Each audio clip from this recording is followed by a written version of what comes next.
Yeah, that's beautiful. It's awesome. I've become a better reader this whole time. Absolutely.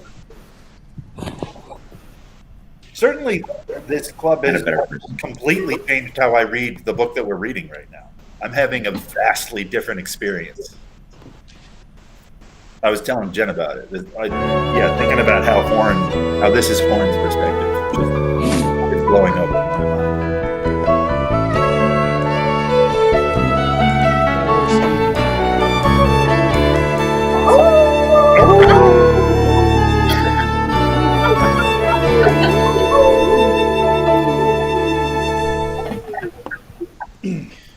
All right, where were we? Everybody, I've broken both of the arms off of my glasses, so now they're just the pince nez. Pince nez. Yeah. Oh, I've noticed that you still hadn't fixed the one side, but I didn't realize that they were both gone. The other side, like the actual metal broke, so there's no fixing them now. But new glasses arrive tomorrow.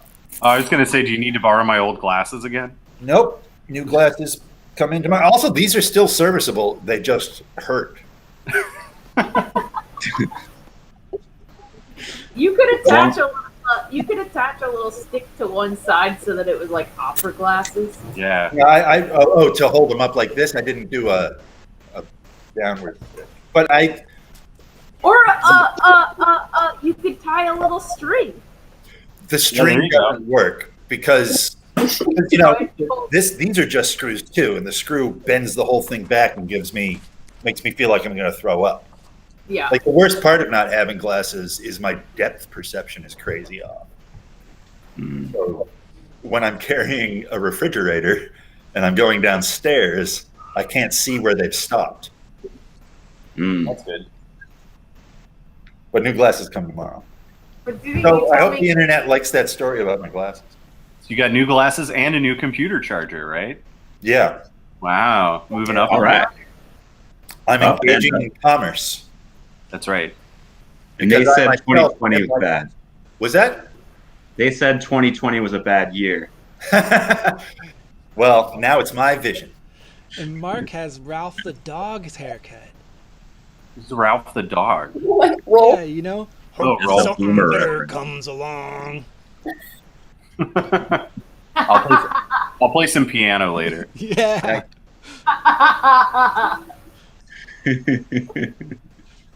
I know that people don't like the Muppets, but I loved Ralph's bit in the Muppets. Who doesn't like the Muppets? Wait, The movie, The Muppets. The movie. Like the first one? The one that's called The Muppets. Yeah, the first one is the Muppet movie. Yeah. Oh. The So you bad don't one like the is one- Oh, the Muppet, the new one. The like the one where office Fozzie style wears one? fart shoes. The one where the characters act like someone else wrote them all. Well, yeah, because it's like, you're supposed to. It's supposed to be going back, and you're finding out that they're all like actual people now. Right. Which is what people don't like about that movie. What I don't I like thought is I the don't movies are feel like fun. the characters of Kermit and Gonzo are very much related to the characters I know named Kermit and Gonzo. Yeah. I mean, I understand that was not effective for some people, but I do think that was part of the point. Was like, Kermit's actually like your deadbeat dad. Yeah, but why is he actually that? He's a fucking puppet. Because it's the naughty oddies, That's right. and You in the gotta- naughty oddies, You got to you complicate find out that all your the childhood things. was a deadbeat dad. Oof, I feel like you can tell that story without Muppets. You don't need the Muppets, and the Muppets don't need that story. I mean, I respect that opinion. I thought that movie was okay. I didn't like all of the celebrities in it. Yeah, It didn't I mean, have much. that's kind of the nature of the Muppets, is having a bunch of celebrities. I know. And I mean, I admit that probably a lot of the problem is I prefer 1970s celebrities to current celebrities. That's a classic, understandable problem. Like, I watched Selena Gomez in that movie and I felt like she didn't know who any of the Muppets were. Hmm. Yep. And I felt like I didn't really know who she was either. Yeah. Nobody knew who anyone was. Like, I feel like if they wanted Selena Gomez's cameo to really work, it would have ended with a hand coming from off screen and giving her a check. You guys, I don't know if this is happening for anyone else, but this really good thing is happening where Jordan is off to like the left of the screen and Tim to the right, and so their faces are like merging in the middle, and it's really satisfying to That me. would be We're happening in on the my middle screen. of the two of them. Yeah. So it's like they're just merging into your frame. Yeah. But mine is like It they're looks like like half and half face, and it is really. It looks good. It looks good. Hey, Oh, Kenny says it looks good. I guess he came to check that out. Looks good. It's really funny to me. It really does look like one. I like how neither of us are moving. Yeah, oh yeah, I can't move now. In fact. I mean, No. it's great. I Just can't sink see it. into it. Now you guys gotta like complete each other's sentences. That would be really good.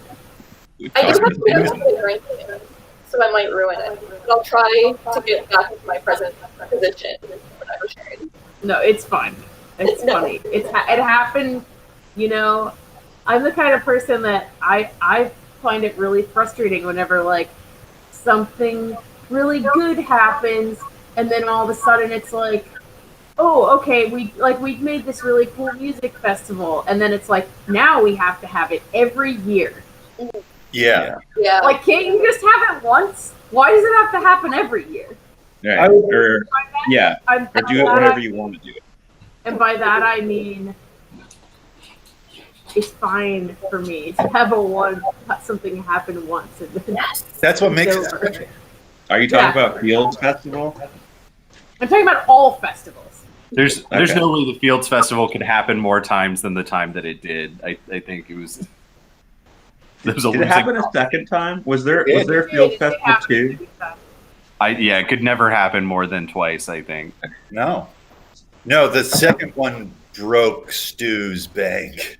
Yeah, No. I'm surprised the first one didn't. Honestly, Me too. when your whole fest is marketing to the Baltimore creative community, and then the entire Baltimore creative community is going for free because they're all performing in it. It doesn't seem like a great way to make money. I bet the first one used exactly half of his money, and the second one used exactly the other half of his money. I mean, to his credit, I don't think it was really intended as a money-making scheme. Right. No. I also think that in part of his mind, the second one, he was filming that documentary of it. And I think he partially thought, and then I'll put this out, and then it'll be a thing. Mm. Was that Like his Firefly. project? Was what? Was Is it that like his Fire- project doing the documentary? I don't know whose project I would call it. I mean, I was out of the organization at that point. I thought it was Danielle Creaky's project. Maybe. Yeah, but I don't think it was like Stu spearheaded that or anything. I don't think Stu was like, you gotta make this documentary. Oh yeah, I don't think it was like that either. But I think somebody was like, "I'll make a documentary," and I don't think there's any way Stu didn't think, and I will use that as an advertisement for this in the future. I don't think there's any way Stu could have not thought that. It's That's Yeah. possible. Anyhow, Yes. Anyhow. Last time what did we just talk about Mucor? Yeah. We're starting to talk about Mucor. So Jen, where's your pencil in the book right now? What page? well, it's on. So now I have a different system where I have my normals bookmark, and that's where we are, and then I have my pencil, and that's where I am. Oh, okay. Well, where's the normals bookmark? The normals bookmark is on page 96, although that's not going to be exact. 'Cause we didn't really look into the text that much last week. I don't If think. we were talking kind of generally, is this chapter 4? 5. Yeah, I think it's like at the. It's in 5. It's in 5. Yeah. The white-headed one. The white Yeah. head. Yeah. But that We one just is kind of wherever my bookmark is would have been like the page I was personally looking at when we stopped the club. Oh, did I Which, talk? so it's like roughly where we are. One, I have a bunch of different notes for this chapter, but I feel like none of it. I don't have any of the same pages as y'all, so they're gonna seem, I think, kind of unorganized. Yeah, I Well, have no problem with that. Since I'm in the hardbacks, it's all. I'm just figuring it out. we can make it work. Yeah, it's cool. Um,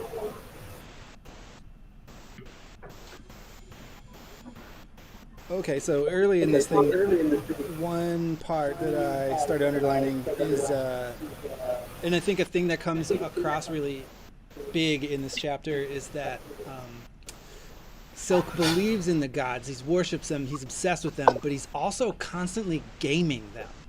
He's like trying to strike little bargains or find loopholes, or like part of his obsessive, I feel like, interaction with the gods is this really humorous relationship of wheeling and dealing. He's always cutting deals for sure. He's like, look, just Tartarus, get me through this one, and I will procure for you the nicest black ram. Yes. well, I swear. Because mean, that's I how think- Catholics think. Well, and also, not just that, but also in this universe, like the gods are literally like people. I mean, they have like personalities and they interact in a literal sense, like they interact with you. So there's precedent, like generationally or historically or whatever, for like having this kind of like ability to have like a personal, actual, like communicative relationship with them. Right. And I that's will- classic. That's like I will- Hellenic Greece, yeah.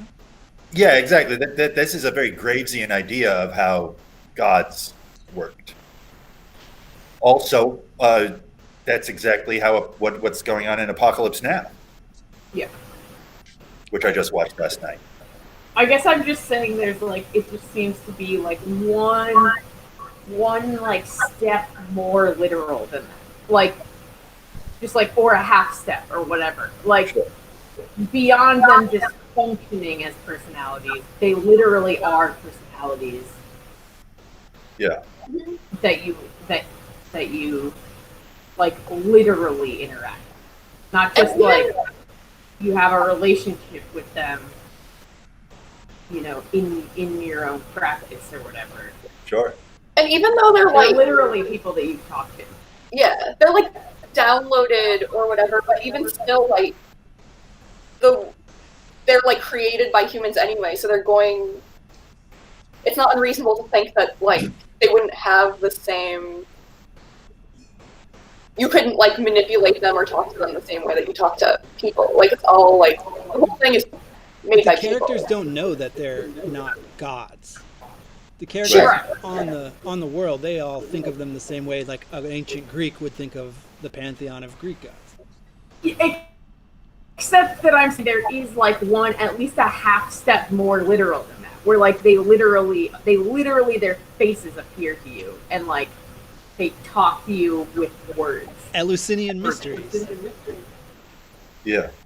I think that happened back then. I think that was a part of the whole mystery initiation cult kind of stuff that was going on. Was you got to see a god, you got to see the god like communicate in real time. Orphean, the Orpheus stuff. Yeah. Oh, also Sanic is here, and Sanic says Silk is also kind of jealous that Auk is more of a true believer than himself. Oh, why does Sanic think that? Oh, I get that sense too. It's like Well, why do you think that? he returns to the, like, whenever he thinks of Auk, he goes to the, oh, that guy had a poster of Scylla, right? And this seems like really significant to Silk. That's like, okay, yeah, this is such a bad guy and such a criminal, but for him to put that there means he actually really does believe. Because why would he have it there? There's no reason for him to have it there unless he really fucking believes. But why do you think that Silk is jealous of that? Because he I don't- returns I to don't- it. What? He returns to it constantly. Like he's.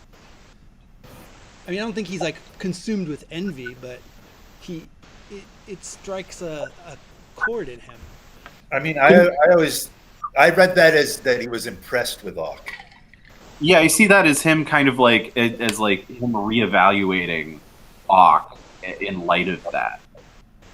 Yeah, I think it makes him trust Auk, which bites him in the ass later.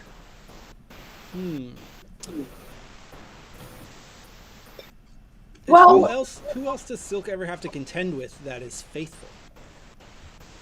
Aside from like prolocutors and actual officials of the church and the people All of he them are works not faithful, I would argue. Right. I agree with that. So, and then you've got the Materas, who he has. I don't think they give a shit that much. Maybe men. Yeah. I don't think Marvel. Actually, she just kind of like ended up there, right? She's just like, oh, I guess I gotta be a symbol now, right? Isn't that how? Yeah. So is there any other character besides Auk that Silk recognizes as being like possibly as holy or as devout as him? Well, no, but I also think and part of that I think is that Auk is a criminal who is faithful. You know, like you expect the prolocutor and the nuns and everything to believe in God because of their profession. Yeah. But it's surprising when it's Auk. Another thing is that the moment Silk's faith is shaken at the smallest push. It's just like, oh, he gets like a little glimpse into. Basically, he like sees Hyacinth naked, and he's like, I don't know about. You know what I mean? Like, yeah, like. It's very easy. It's not like Silk is struggling with his faith the whole time. It's very easy for him to just, or at least like on my first reading, it seemed like that. It was just, he was like, I don't know, these guys aren't real. Oh no, he thinks they're real because he knows that they're like physically real. But like, yeah, he starts questioning it immediately. But I don't know, does Auk ever like encounter the same thing, the same like reasons that his faith would be shaken as Silk does? I don't know. Actually, back up a little bit. I think that Silk's faith is shaken on the first page when he gets the theophany from the outsider.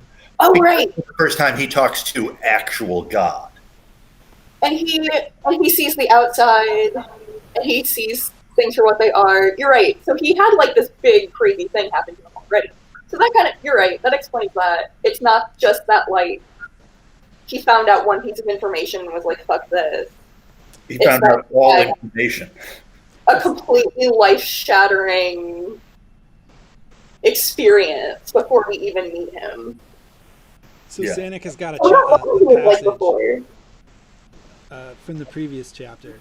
Auk believed in the goodness of the gods and their benign personal care, something that he whose own trade it was to profess it could only struggle to believe. Okay, I guess I just don't view that as being jealous necessarily. I think it's like a cute jealous. It's not like envious. It's not like burning green-eyed monster, but it's a kind of like, damn, that dude's real. Like that dude really believes. Holy shit. Like, he's not even a priest, and he believes in this deep way. Silk is well aware of the degraded state of religion. Early in the book, like at the market and stuff, he comments on how people don't really like give a shit about the church like they oughta, or they used to. Yeah, I guess maybe I'm reading too much of myself into this, where like I think that a person who just believes is not as pious as a person who constantly questions and still believes. Yeah, but we're talking about like the personal interplay between people. We're not talking about the validity of their belief in an objective sense. I can't really hear You're why. quiet. Talking about the way Silk feels about Auk, not about whether one is more pious than the other. Right. So again, this is just from my own background with religion. I learned early on that the word Israel means to struggle with God, and that was what the chosen people are supposed to do: fight God all the time. Yeah. Yeah. And so, just I mean, and I in all past readings have identified so hard with Silk that when I read that, I'm like, I think of me thinking that, and I would think that someone who questions God and still believes, I would not admire Auk over Silk were I Silk because of what I Connor think. I think like about it in these terms of imagine you're a musician who's like been on tour for 9 months of this year, playing the same songs off your record that came out like a year ago, and you go and stay at the house of your friend Mark, and there you meet some local person who's like amazingly talented musician and just does not give a shit about touring or like anyone listening to their records or caring, but they're sitting there like playing their heart out on a guitar for no fucking reason that night, in somebody's backyard. I feel like it's that kind of feeling of like the professional being like, man, I work so hard and it's so tough for me to do all this and I have to because it's my job. And then look at this person that just does it for nothing. I understand what you're saying, and I'm not trying to argue against it. Yeah. I'm explaining what my previous point of view has always been. I don't know if I agree or disagree with this because I just found out about it, and it'll be a thing that I have to think about a lot before I can say whether or not I agree with it. I do think that both of these things, at this point, I think that both of these things are just personal readings of it. I do not feel like there's hard evidence either way. We're not the hard evidence show. Yeah, I'm not really sure if that's necessary. I'm not trying to claim it's necessary. Oh, hey, we have some more comment. Joseph. Maybe it's because Silk was raised to be pious, having no real choice, where Auk comes to religious feeling through hardship and contending with himself or something. I don't know. Yeah. Like, that's kind of what I'm thinking. Like, what does it say? What is Wolfe, the author, saying about Auk's piousness? And I think that means that A, he either, comes from a tough background, or B, Wolfe might be saying Auk is kind of simple. That's what I think. I think that Auk is a dogmatic, exoteric belief, whereas Silk is a Gnostic, esoteric belief, and that's harder work. Right. Like dogmatic religion is a relaxation, where you just. But it's kind of two things. It's like what Ryan was saying. It's like, like imagine. We've all felt this, as like artists, like Ryan, I'm sure you've like gone online and been like, what? Some 17-year-old just made this music track out of nowhere in 2 seconds. It's amazing. Like how, or, any kind of like feeling where you feel something like, like how did this person just automatically do this great thing that I worked my whole life so hard to try to do well, or, or like, I feel like Silk does have that feeling about Auk, but the author Wolfe may also be making a statement here that Auk is just kind of a basic guy, not he's not the same as Silk. They're both faithful, but in different ways. I very much agree with that. Anyway, we're on a chapter that doesn't even have Auk in it. They mention Auk. He definitely thinks about it. Auk is in his thoughts. Oh, another thing I like in this chapter and in the one after it, and I guess maybe in the one before it too, is the creepy music that's like distant ballroom orchestra. It makes me think of Shining. Like, what are those songs? They're like pop songs of the whirl. I have one of them marked because I do definitely think we should look at all the titles, but I don't know. I think that might be in the next chapter. There's one of them right towards the beginning of chapter 5 when he first gets into the window. No, I'll never leave you. Oh, I just found one that one Could of that the be an lines of the omen? song is 214 more, my sword I pledge. Yep.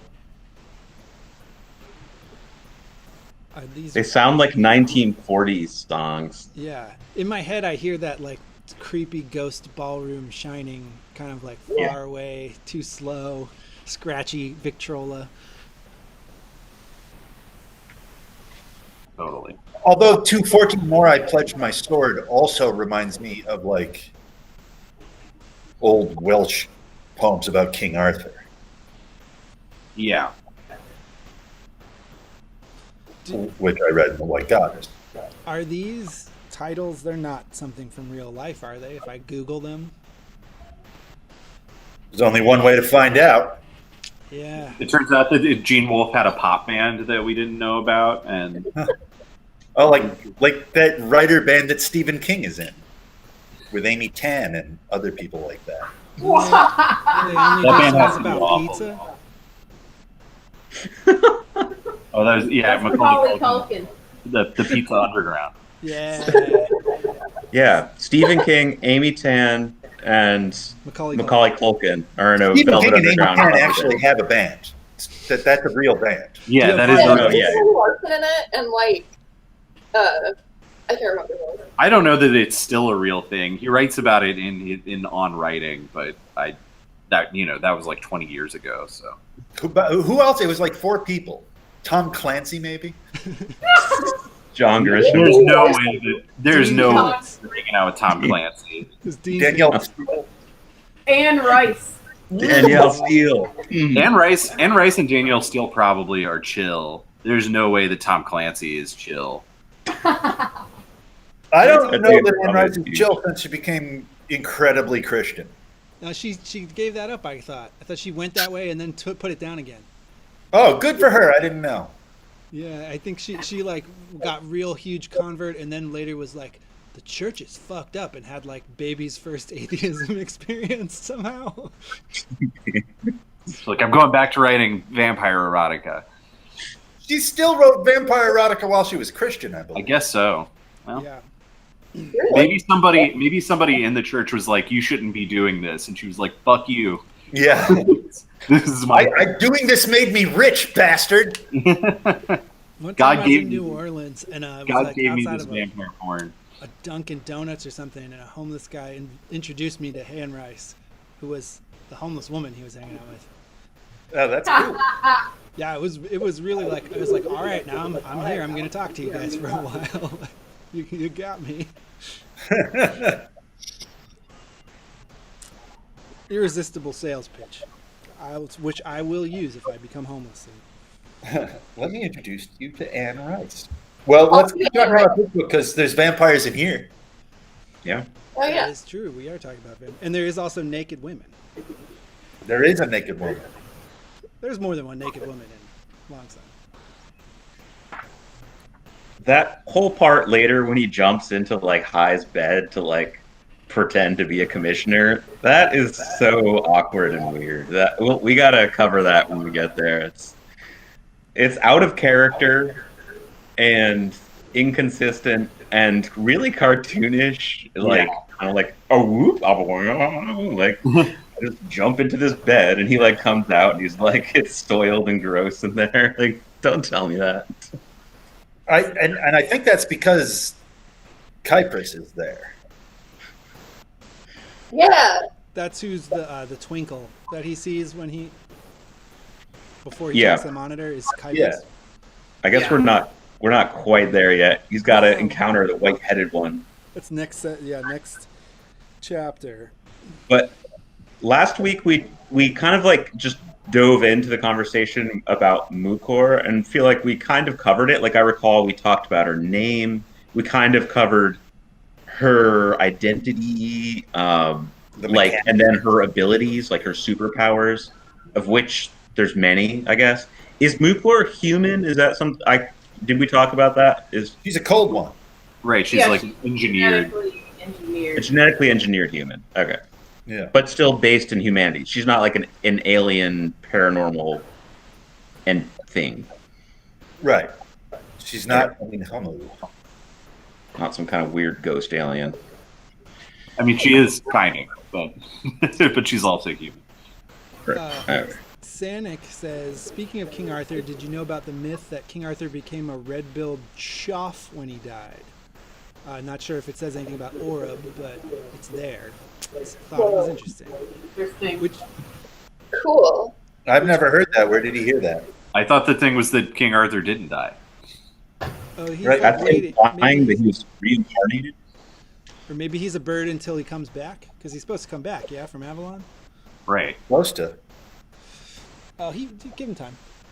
This segues into something I want to talk about, though, is when I was reading it and Mucor says, "I'll fly beside you," that like blew up in my head where I was like, is Mucor in Oreb sometimes? Oh, Ooh. Wow. I think yes. I think 100% yes. I've never thought about it before, but That makes a lot of sense. Yeah. Oreb does become possessed at some points by gods, or gods can totally take over Oreb. Yeah, she says to Silk, "I'll fly beside you," and I was like, just all of a sudden, I was like, is just Oreb a bird with a Mucor in it sometimes? Well, they're not buds yet at this point in the novel, right? Like Oreb's still kind of hovering around in his room. This is before they really bond. Yeah, Oreb hasn't done anything like strange. I mean, didn't Patera just threw it away? Mm-hmm. Yeah, that's a really interesting thought. I'm definitely going to keep an eye out for that as I continue to read. Yeah, we should also keep a running tally probably of every sacrifice Silk promises someone. Yeah. Let's see if he comes through on all of them. Yeah. Oh wait, can we talk about sacrifices for just like 1 second? Yes. What? So aside from it being a ritual, is there any side benefit to the god for these things? Because they feed it to the people, but then I guess like there's like the ashes stuff under the Mantian, like Yeah. what? To me, it seems like a trash incinerator. What?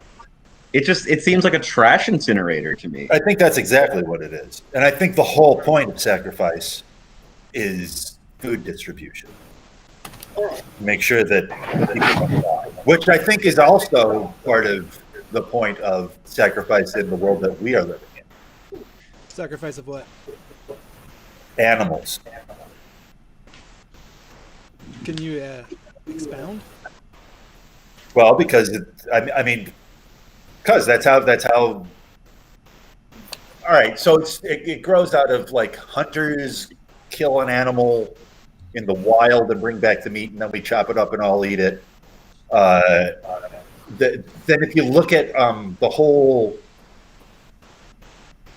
like Cain and Abel, the reason that God likes Abel's sacrifice and not Cain's is that when you put meat over a fire, it cooks and becomes tasty. But if you put a bunch of grain on a fire, it burns up and nobody can eat it anymore. So that's why you don't sacrifice plants. I don't have hard evidence to prove this, but I really think that the whole point of all these taboo stuff in religion, I think, like how you're not supposed to eat pigs, and that probably comes from the fact that when they didn't know how to cook pork well, you got sick after you ate it. So they were like, okay, new rule, you can't eat this. Stuff like that. But if you're starving, a pig's foot will save your life. Right. Chris Rock, And so in that case, someone would probably eat pigs. But Chris Rock has a whole routine about it. It's The real good. Shipibo shamans, the like ayahuasqueros, don't eat pig because apparently it has to do with like pigs being so close to humans, and basically like if you're doing this work where you're removing energetic attachments and like spiritual parasites and stuff from people, and all of the people in the ceremony or in the area or whatever are protected, psychically protected, then the next thing that those things will attach to is a pig. And so you actually can get these like energetic attachments from eating pig. Huh. And I've actually like That's in the Bible too. I've Yeah. actually like met someone who was down there like studying the medicine for years and who was an American, and he was like, yeah, you know, my maestra like told me, you know, you shouldn't, you've gotten to this certain level of your practice, like you should definitely like not eat pig anymore. And he was like, yeah, you know, whatever, I do what I want. And then he was like, and then he was like, and then I ate it once, and like it happened to me, you know. And he was like, I'll never do it again. So I think there is like, it's an interesting thing with pigs. I think there's like a little bit more to pigs, is all I'm saying, than Okay, I'll say shellfish. So Okay. Then you cook shellfish. yeah. Sure. And nobody thinks that shellfish have spirits. An animist probably would. Was I that? thought that An animist would probably. Maybe. I thought Well, that, they would. Abel's sacrifice was accepted because he is a hunter-gatherer and God abhors agricultural colonialists.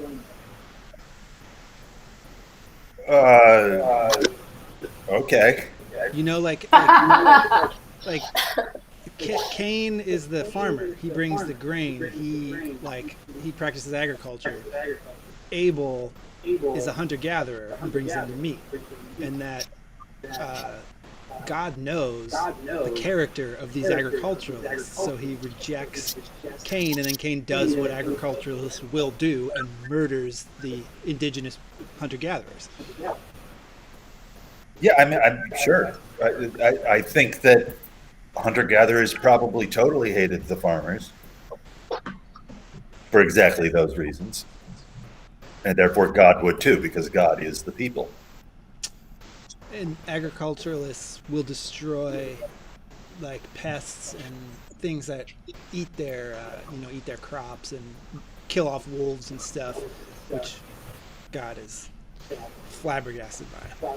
Well, and agriculturalists have horses, which are the symbol of empire.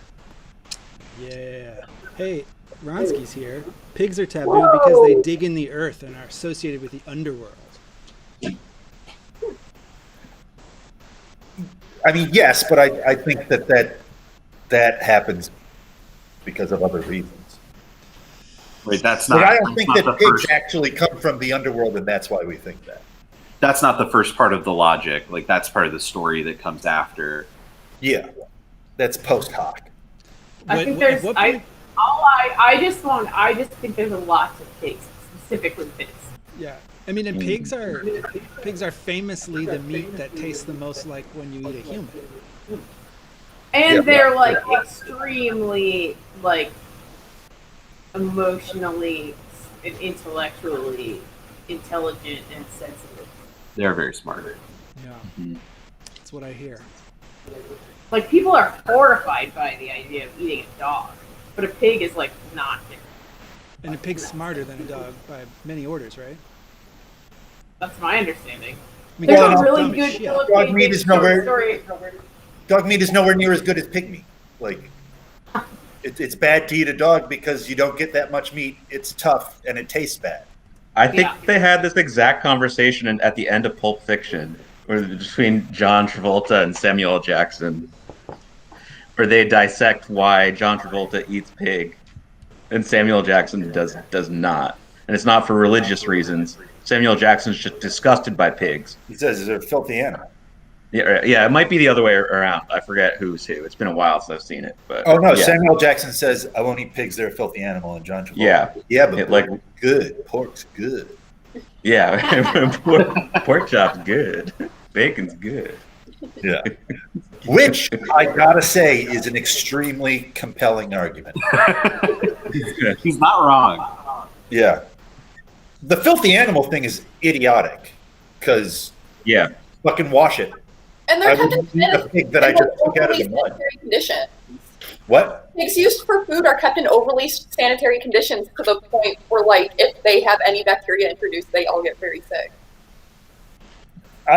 One thing I really like about Dune is how the most wonderful delicacy of meat is a thing called a slig, which is a cross between slugs and pigs. Right. Which is at the same time horrifying and beautiful. Although it shouldn't be, because I love escargot. There's a really good PKD short story. I think it's called The Wub.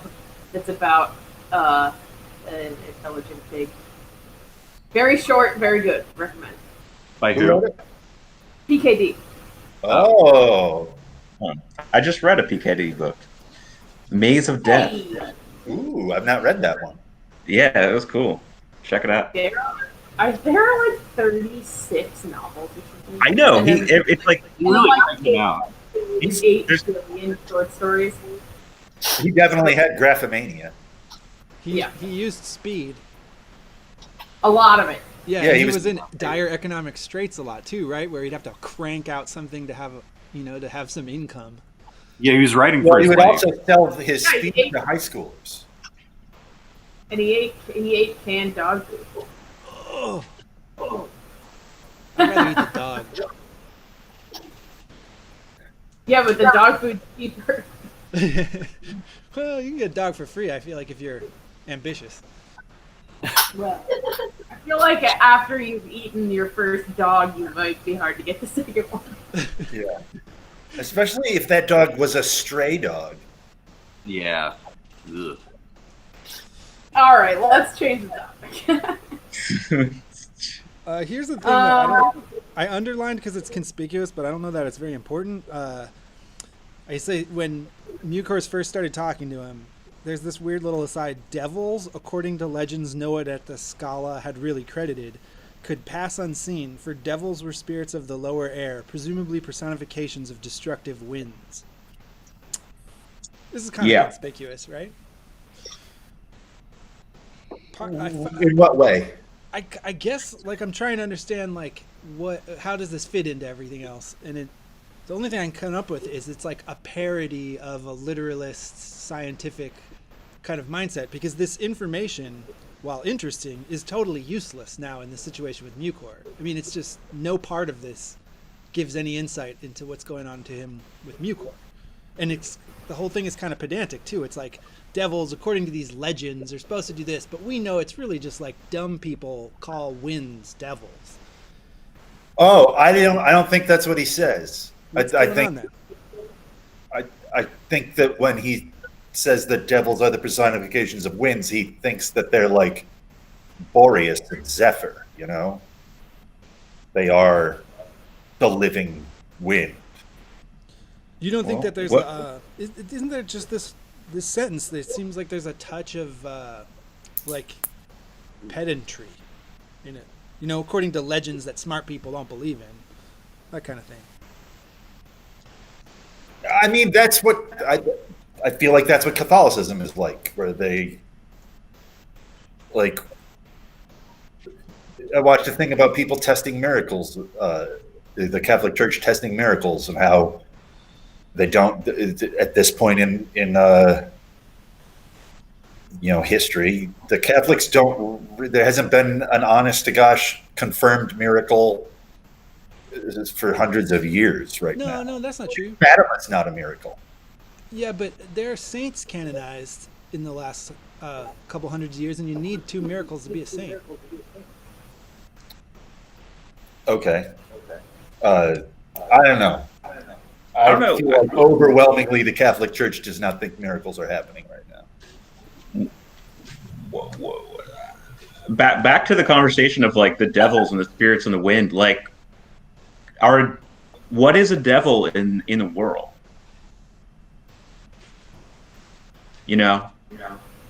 I Like, don't know. just an evil spirit, I guess. And could it not be something that did travel in the wind? I mean, could that not be some kind of old myth here in the world?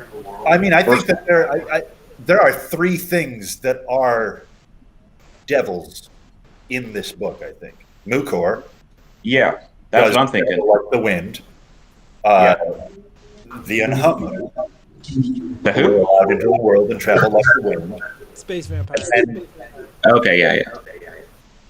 what's happening? Nothing. Okay. And then the third thing is the rebel gods. Yeah. I think So all vampire- fit this description of the winds, which also is how Catholics describe Lucifer. He's the prince of the air. Musk Yeah. is kind of a devil. Musk? Yeah, he's like a Lucifer, sexy, evil, murdering. You can see it in his eyes. Yeah, but he's very human. Yeah, he is an actual literal human. he's devilish. He's like Yeah, he's more of a devil man than a outside devil. of humanity. He's devious. He's Damien. Yeah.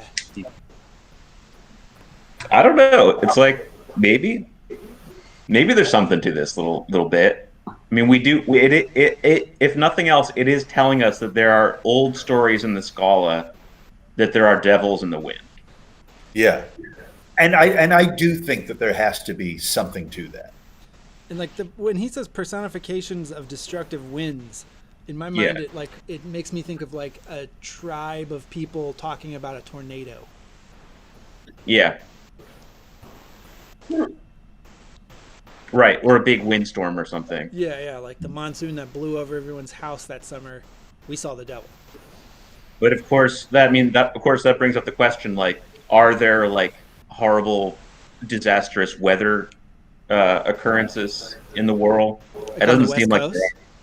There's a drought right now, Yeah. there's a drought. Yeah. and he mentions hail, I think, at some point. Yeah. Do you think that the things that, like the pictures we're seeing this week of all the red skies in Oregon and California, are we reliving something that is like, are we having a Wolfe kind of experience here where we're seeing with very scientific, like perfectly hard evidence, something that is described in like a book of Revelation or similar type thing? Oh yeah, I think so. Yeah, sure. Red I Sky. believe- I mean, if we just want to look at the Church of Pop Culture, everybody recognizes that this is Blade Runner come true. Yeah. That's what I thought. It seems kind of funny because it seems like we're able to say when we read something from hundreds of thousands of years ago where someone talks about the sky turning blood red at the end of the world, we know that they're crazy and dumb. But we're also in a situation right now where what's not the end of the world about it? I feel like we should, I don't know, like we were talking about with the carbon dating, like it would appear that the evidence would suggest we should give more credence to things that are from the past instead of assuming that they're like all fanciful. Well, you're preaching to the choir there, man. Yeah, I mean, I think the way society is now and the way people kind of like process information is such that, like, when the apocalypse is happening, whether it's happening now or it's like about to happen, it's gonna be like very mundane. Most of it. Like it's like. This is what my book is about. is just like not like the apocalypse will feel very normal for most people, because while you're living through it, it's really hard to see that as something that when you're in the middle of a process, it doesn't feel like a process. It just feels Exactly. like status quo. It just feels like the way things are. Even if something extraordinary is happening, it's like, well, this is just kind of, right now it's a dry season. Like, this is going to blow over. It's going to rain next week or whatever. That's how people living in even a biblical apocalypse are going to feel it. It won't feel like the end times.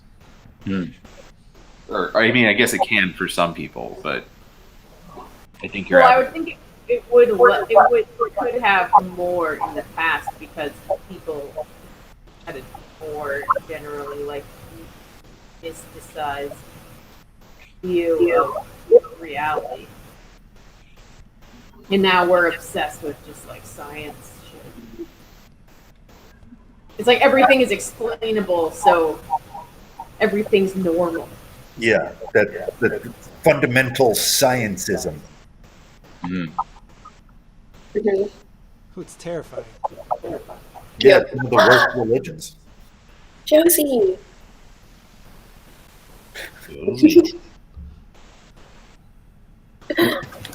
Josie, you want to talk to Conrad? Ah, Conrad! Yeah, Josie. Conrad's sleepy. Oh. That cat is orange like you, Josie Bear. We got a Ronnie. We got a Melon. Yes, Melon. Everybody's sleepy. All of my pets are in another house. Turbo went in the other room. The wabbits. 3 rabbits, 1 bird. What The are names?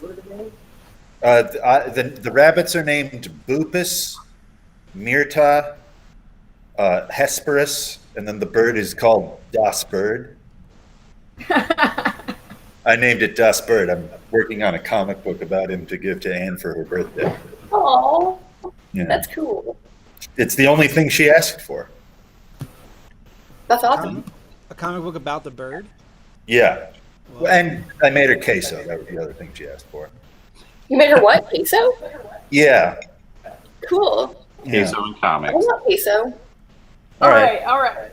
Okay. All right. Whew. You what's guys, up this with, book is hard. We're like glacial pace on this one. I got more like We haven't gotten to the good part. I feel like this is all the. I don't like the book until after this, kind of. Like, honestly, this book doesn't kick in until we get the big sacrifice at the Mantian and a god comes to the window. That's when I think it really starts to kick in. Let's make a push, huh? Okay. We're on 5 still? 5. White-headed 1. Yeah. Okay, so the circles on the cheek, is there something there that besides it's just like a little character thing? Is there symbolism there? Jordan and I, The bird? I believe it was Jordan and I were at one point discussing that might be a signifier of possession. Huh. So we were talking about that, but so this was my thinking, where when I was reading it the first time, I felt like Silk's little like nervous tick was playing with his hair. And then later in like the later books, I noticed he was doing a circle on his cheek. But now during this reading, I see he was doing the circle on the cheek even before. Well, this is the first time. Oh, is it? Yeah. After he sees. He hasn't been it's between Mucor and going back in. That he starts doing the circles? Yeah. Yeah. Huh. So maybe it means Mucor. Huh. It's funny because they're both very, very anime to me things. Like, whenever Silk does the thing on his cheek, I can hear like the music change and then go into his thinking music. You know, like which a classic anime trope. I feel like when someone's got to like talk something out, they do some little arbitrary physical action while the music goes like. I feel like that happens in David Lynch's Dune movie too. There's a When lot. Kyle MacLachlan does the voiceovers. Yeah, exactly. The 'Cause most there's no controversial of all Action decisions. in that story. There's only people thinking about what they will do. My new favorite kind of anime now is like tortured, overthought battle of wits. What's an example? Well, Death Note, I feel like is the the most popular one, but I'm watching this one now called Kaiji Ultimate Survivor, and it's the bleakest, cruelest critique of capitalism I've ever seen in any medium. Wow. It's crushingly like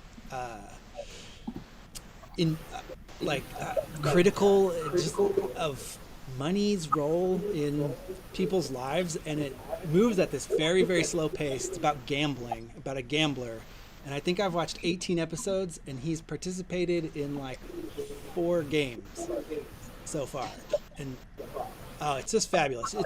But it's one of these things where somebody's always like thinking through the situation they're in minute detail, and like finding all these perspectives to take on a situation and then choosing what to do. And I really found that I enjoy when I hear people thinking. Yeah. And That's Silk what gives, Silk gives me a lot of this. Yeah. Like when I try to write prose, a book, and rather than writing a play, I feel like the big thing that trips me up is that I can tell you what everybody's thinking about right now, and I find that my characters never think about the story that's happening. And that's why what I write's not good yet. I'm worried sometimes. That's why I write plays better, because I all that gets taken out, and it's just what's happening, you know. That's how I feel sometimes playing tabletop role-playing games, is like I'm thinking about the character, and the character doesn't know what the story is, so the character can't really think anything helpful to the story. And I wonder, does that make me a bad player? No, you're doing it right. Adapting our role-playing game to a story is making me realize, these 2 different art forms, even when they're about the same thing. Role-playing games are only about plot, and then stories are about stories. Yeah. You know, so like I'll talk to Anne about what I'm putting in of her stuff, and I'm leaving out all these things that she thinks are vitally important. And I'm like, no, those are things that happened, but what's vitally important is this emotional change your character went through. And all of those just support that this happened, and it frustrates her. But I'm like, that's the plot, not the story. Connor, Nikki Smith says your mustache looks amazing in the chat. Right now. So much. I appreciate it. I'm going on this time. Brave Guards of the 3rd Brigade. What's the 3rd Brigade?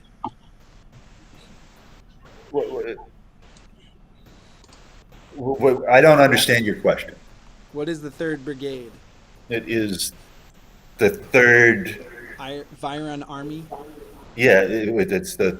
I don't know what brigades are necessarily in this, but like I know several platoons make up a brigade, which then several brigades. I think the next step up is army. So it'd be the 3rd one. Like in Apocalypse Now, they spend the whole time with the 105th Cavalry Brigade. It's a unit of army. What about when Mucor says, I'm saving myself for the man I'll marry? Yeah. Mukor has the psychology of a 10-year-old girl, and I guess is one. I'm not sure how old Mukor is, or if Mukor ages. Maybe later in the book that'll be answered. I also, and I haven't read this whole book in quite some time, but I feel like that man is Silk. Mm-hmm. I think that Mukor loves You Silk. think she's flirting with him? Huh? You think she's flirting with him? Maybe She not. might be. She thinks he's a boy at first. Yeah. Like a boy. Because I wonder, and I forget why I thought this. I know that in the past I've wondered when Mukor is astral projecting, what does she see? I don't think she sees the physical world necessarily. Yeah, I'm sorry, I got to go to the bathroom. I'll be right back. Well, we talked last time. Bring it with you about how it's totally possible she does it entirely through screens. Oh yeah, that's another thing that I really think. Yeah, I didn't think that until we started talking about it last week, and now I think that it's probably most definitely true. Oh boy, because I had just started thinking that last week. That's exciting. Wait, Yeah. that she doesn't what? So she doesn't like leave her body in the sense of like a mystic astral thing, that she's doing something with the screens. She's leaving her body through the screen. So then she sees everything as matrix falling numbers. Oh. BRB. But Damn. she actually talks about flying beside him though, which is what confuses it. And I think last week, Ryan, I think you said that like Wolfe wanted it both ways, you know, and I think that might be true. Yeah. Here, it doesn't seem. At least I haven't read through the whole thing yet, so I'm not sure. But just based on where we are right now, like it seems like it's both. Yeah. And especially if she is going into Oreb, then it makes sense. Like she goes in through the screen and then comes out into a brain. Yeah. But it also seems like she is a ghost, like a vaporous being, like that flies around. Yeah. It seems that way here.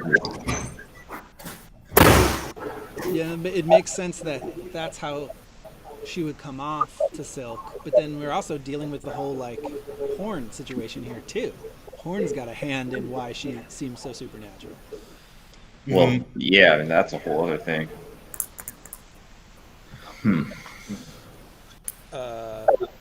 I don't know if we want to make anything of this. He didn't. He used to be right under me, her dad, but he didn't like hearing me. Sometimes I was bad. Yeah. I underlined that. What does that mean? Shitting? What can you read the line again? I didn't get to hear that. It's when Silk is trying to find out where Blood's room is, and she says his room used to be right under mine, but he didn't like hearing me. Sometimes I was bad. Oh, I always interpreted that as that she was throwing fits.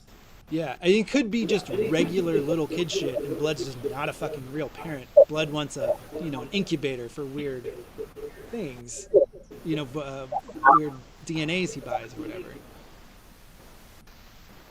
I think it's probably worse than a typical little kid shit. Yeah. Because she has powers that nobody understands. Mm-hmm. And it makes me think of like, I don't know, I think she was probably more of a difficult child than other children. Probably. She does seem very sweet. She's very polite and welcoming. I want to say you might be asking for it when you give a reanimated, not reanimated, but like when you give a child magical powers, it might be kind of difficult to be their parent. Also, when you got that child, because you bought it as a status symbol, and you're a crime lord that probably isn't interested in being a father, and your whole concept of love is weird because you know that your mother got rid of you because she's a nun that couldn't have you around. I don't think that Blood was probably a good parent. Who's Mukor's mom? I think that's. I don't even know if he would think of himself as a parent. Right. At all. I mean, he used her She's as like an a commodity. incubator. She's a commodity. Yeah, exactly. Yeah. Exactly. I mean, and clearly he meant her as a tool, right? He probably wanted to control people or whatever, see stuff. No, other people couldn't see. And Silk's kind of, this is it. So Silk's kind of that exact same thing, like Tusha got Silk to be a weapon. I was kind of curious actually when I was when I was making my coffee. I was listening to you guys, and I was thinking about the possibility that Nucor is much more intentionally placed by someone than we've been accounting for in the way that Silk is intentionally placed. Ooh. Like Can you less explain of just like Blood just bought this thing, and more of a like she is there for someone's reason, whether it's Blood or someone else. Like if she is also an instrument of someone. It was just something that I thought about. I haven't thought it through in any way. It was just You mean like in the grand scheme of pause? Okay, yeah, or I just got in the it. grand scheme of anyone, in the way that Silk is an instrument of someone. Right. Mm-hmm. Well, on this same page that I'm looking at, you're one of Molpe's children, I think. That's what I think that's meant to mean. I think that's like a world. I don't remember where I read this, but I think I remember reading that is a world like euphemism for someone being crazy. I think I saw that too. But then again, and this is not, I think this is to add on to what you say, isn't Molpe the goddess of wind? Mm-hmm. But I think Wolfe's crazy, right? They talk about it later because there's this one part where like I think it's Scylla goes to, like talks about all the gods and she's like, well, you know, like oh no, I think it's big. No, yeah, she's like, well, I'm crazy. Well, I'm an asshole, you know, and like, and Tartaros is blind, and Wolfe's crazy. Like when she's talking about why there's so many kids. You know, this is gonna sound like I'm going off track, but I'm not. Has anyone watched the Nexium documentary on HBO that's coming out right now? No. It's good. It's fascinating. But so there's this self-help cult called Nexium, and they've got a cult leader dude who's like a brilliant genius who's like figured out how everyone can like sort their emotions out and be their best selves and shit. And they show a lot of footage of him kind of giving speeches, and it's really weird because there's one speech they keep like coming back to and showing footage of. He's sitting in like a small auditorium kind of place that's like clearly theirs, like it belongs to the cult. And behind him, there's I don't know if they're books with elaborate covers or if they're just slates, but the top one says Thelxipia and the bottom one says Sphinx. And it kind of gives you don't get to see the whole room as much as you see what's on him, but I kind of get the sense that these are two little books or slates of many that are in that area behind him. And it's hard reading this book and looking at this documentary every time they come back to that. It's like all I want that camera to do is just tilt to the side so I can see if it's like Scylla and pause or if there's any other thing up there in this same vein. It has Sphinx spelled the regular way, not the way that's in the book. But I've never fucking seen Thelxipia anywhere else in my life. I looked it up. She's something. She's a real like minor deity. Yeah. They all are. Yeah. She's a nymph or something. Something like that. Sounds like a Pokemon, the name that she has in A particular. Pokemon? Yeah, although I guess Molpe is pretty Pokemon too. Definitely. Molpe. It says Thelxipia is one of the sirens. Oh yeah. And her name means soothing words. Is she Egyptian? Greek. So And Scylla is also like appears in the Odyssey, right? It's Scylla and Charybdis are the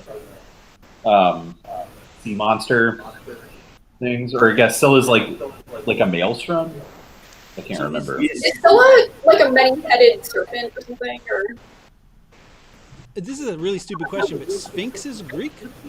Yeah. Okay. Oh yeah. Tiresias.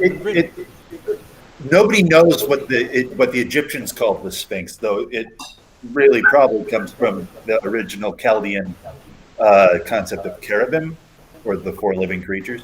Mhm. But the Greek Sphinx is called Sphinx because it means strangulation in Greek, and it kills you by putting its paw on your chest so that you can't breathe. Just like a real cat. Yeah, right? Yeah. Molpe's a siren too, says Joseph.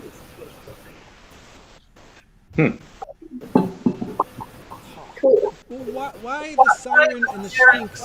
Why would they be? They're not like there's nothing connecting them in the stories, right? I mean, not outside of this story, as they're in the original mythology of Thelxipia or Sphinx. Is there any place that both of those would be next to each other besides in this book, and then apparently on the behind this cult leader? Yeah, I don't know. It would. I mean, He's a Wolf fan. yeah, it's totally possible that this dude is a huge Wolf fan and used part of it was partially inspired maybe in his weird cult by the religion of Longsun. That'd be cool. It- I mean, it'd be weird because that place is weird, but I don't know how we can find out. We have to call somebody from Battlestar Galactica or something. And I don't know how else you would get information about this man at this point. He's into Battlestar Galactica? There was 2 actors that were like high-ranking members of the cult. The old school Mormon Battlestar. No, the new one. cool. Oh. Yeah, it was like Grace and the mechanic girl with the real big eyes. Kind of a fishy face. Oh. Who's Grace? Grace was the Asian girl that turned out to be a Cylon, I think. Boomer. I haven't seen her in a long time. I don't know Boomer, why I yeah. thought her name was Grace. Boomer, yeah. That's her real name, I think. Because Boomer is her like fake Yeah, I think it is her real name. pilot name. Call sign. All right, we're pushing through. Watch out for my lynxes. Oh yeah, right. We were supposed to talk about.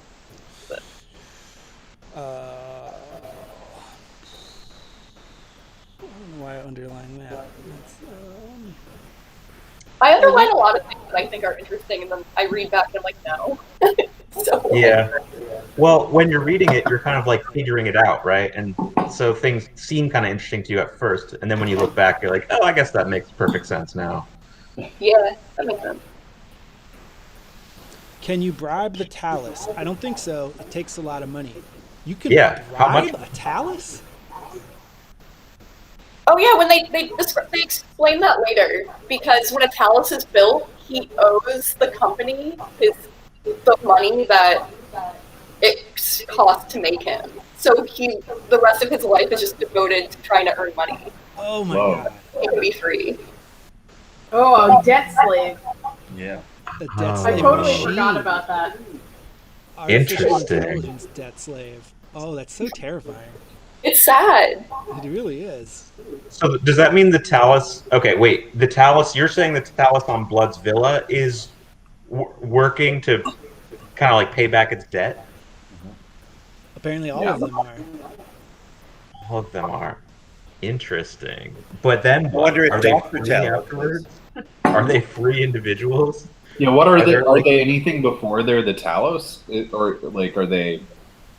Yeah, that's what I'm kind of wondering. Like, could a Before Talus they're be Talus? a regular citizen?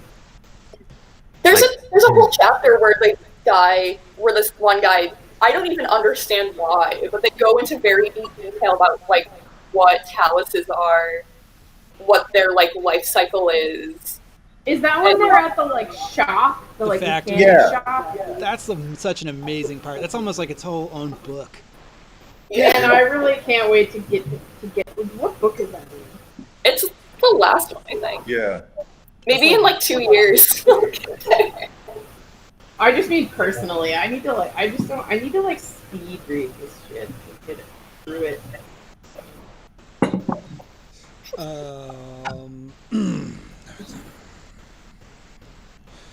Oh, okay. And So wait, real quick, does Mookor just poop on the floor there? And like, Yeah, I think what? so. Does Mookor have a litter box? Like at first, I thought maybe like Silk was like reaching accidentally into the litter box, but Oh no, I think it's on the floor. I think she doesn't use the toilet. She could. She's in a house. She could use a toilet. She doesn't. But she's Mooker confined to doesn't that. want to leave her room. Like She Mooker can't, hates right? her body. I think clearly she wants to exist only as information possessing other people. But wait. So Mukor can't leave that room. I mean, not like through the door, at least, as like a body. And in fact, she's supposedly on lockdown in there, right? Yeah, although But they might have a booth in there that they shouldn't use. Sorry. She could potentially have a toilet in her room that she doesn't use, like a jail cell. yeah, Yeah. Yeah, I think it's not just that she can't leave her room. I think that she wants to always be leaving her body. I know that I feel like that, and I hate shitting, so I try not to do it. Could it also be the Lynx's room? Could it be the Lynx's room? That I also thought that, like maybe the lynx comes in and hangs out and poops in there. I don't think so, because it's on the second floor. I don't think the lynxes walk through Blood's house. I don't think the lynxes ever get into me. But in the chapter, the Lynx goes up to Yeah. the window. well, she calls him Yeah. in. Yeah. To the But he room? stays outside most of the time. A lynx, I don't think a cat is not gonna shit inside in a weird room when it can shit outside and cover it up. That's a good Yeah. Cats are. I don't know. Maybe they're beefing. That could. It's to remind Mucor to do something Mucor's forgetting to do. Yeah. Cats definitely shit out of spite. Yeah. Spider like serious illness. Otherwise, they are not gonna be shitting there getting dirty. Conrad's never done that a day in his life. Yeah, Quimby hasn't either. He's good. Oh, Ronnie definitely has. Ronnie's a huge asshole. Yeah, You're a big dick. Oh. oh. This Yeah, is we got a good cat screen count right now. Yeah. That's 4 out of 6. Josie ran away. I don't know if you can see her. Oh, I can see her. No, she's back there. Yep. She's on her own. She's on screen. She's been on screen. Okay, so Silk is out of Mucor's room. No sound of voices reached him from the room above. Oh no, I guess maybe he's still inside here. He's gone out the. It's while he's still talking to Mucor. The sound of voices reached him from the room above, though once he heard what might have been a blow. Seems like in a Wolfe book, that's something that I should take note of. Who was blown? Well, is Hyacinth's room upstairs from this? Ooh. Well, someone went into Mukor's room, so I was assuming that they were talking to her and they hit her. But you're right, it could be something else.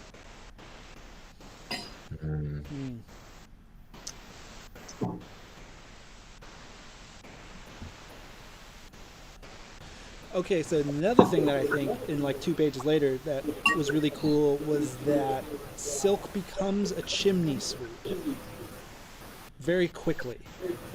Like, What are you talking about? so it's really weird. She says, "Birds, watch out for the white-headed one," and then Silk's like, "I wonder what white-headed one is. I wonder what it could be." And then he goes and starts looking at the chimneys because he wants to get back into the other side of the house. So he starts examining all the chimneys, and he's like, "Oh, sometimes chimneys had these stairs in them," and he taught for chimney sweeps to go down. And then he's like, "Oh, this chimney must be a white-headed one." And I feel like there's a really interesting very silky mental path here, where by thinking about a chimney sweep, then he starts thinking as a chimney sweep, and like the white-headed one has to be a chimney because he's a chimney sweep now. He's gonna go into a That's what chimney. Chimney Creek tells him about the stairs. That's what it says in here. He's talked to a bunch of chimney sweeps. Because he lives in the like working class poor quarter. He says that he's talked to a bunch of chimney sweeps, and he learned from the conversations. I think that little instance where he reflects on the white-headed one is just another instance of Silk overthinking and missing the point. Yeah, because Like, she says birds. Look out for the white-headed one. yeah, right. Well, also, the Hyrax, the bird that she's warning him of, is perched on top of this chimney. Correct? Right, but a chimney sweep. I feel like this thing's happening in his brain where it's like when you have a hammer, everything looks like a nail. Like when Silk starts thinking like a chimney sweep, the answer is going to be a chimney, and it's kind of cute and I feel like a very human characteristic. In order to sweep this chimney, I must think like a chimney sweep.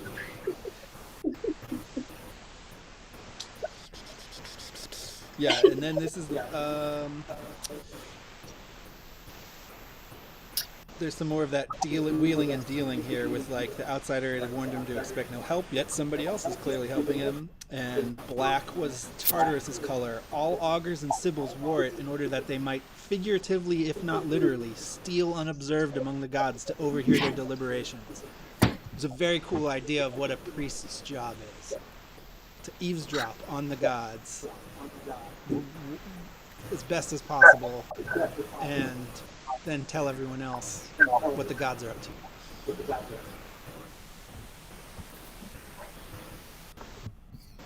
Yeah.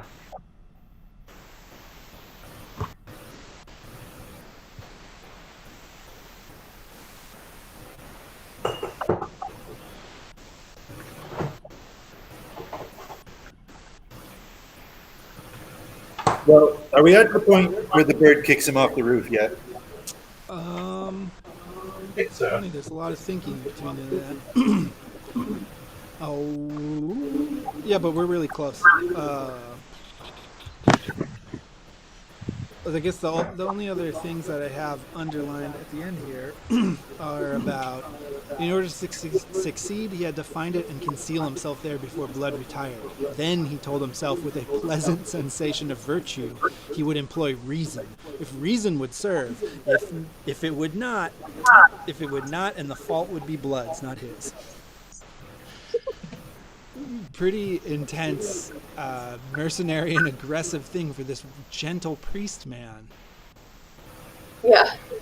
Oh, I feel like this lawyerly moving around of blame is exactly what priests do.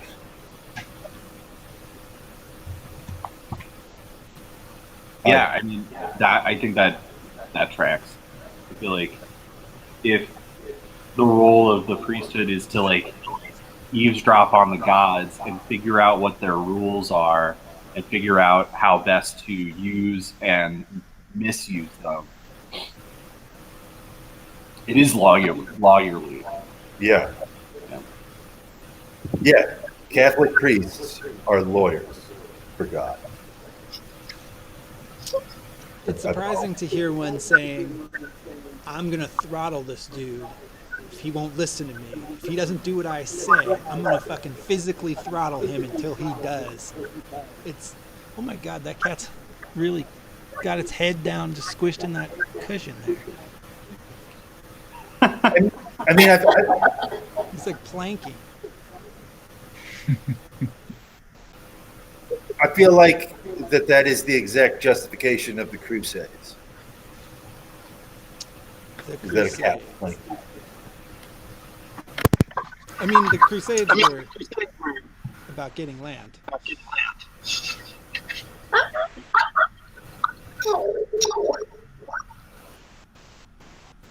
Connie. That's one of his positions.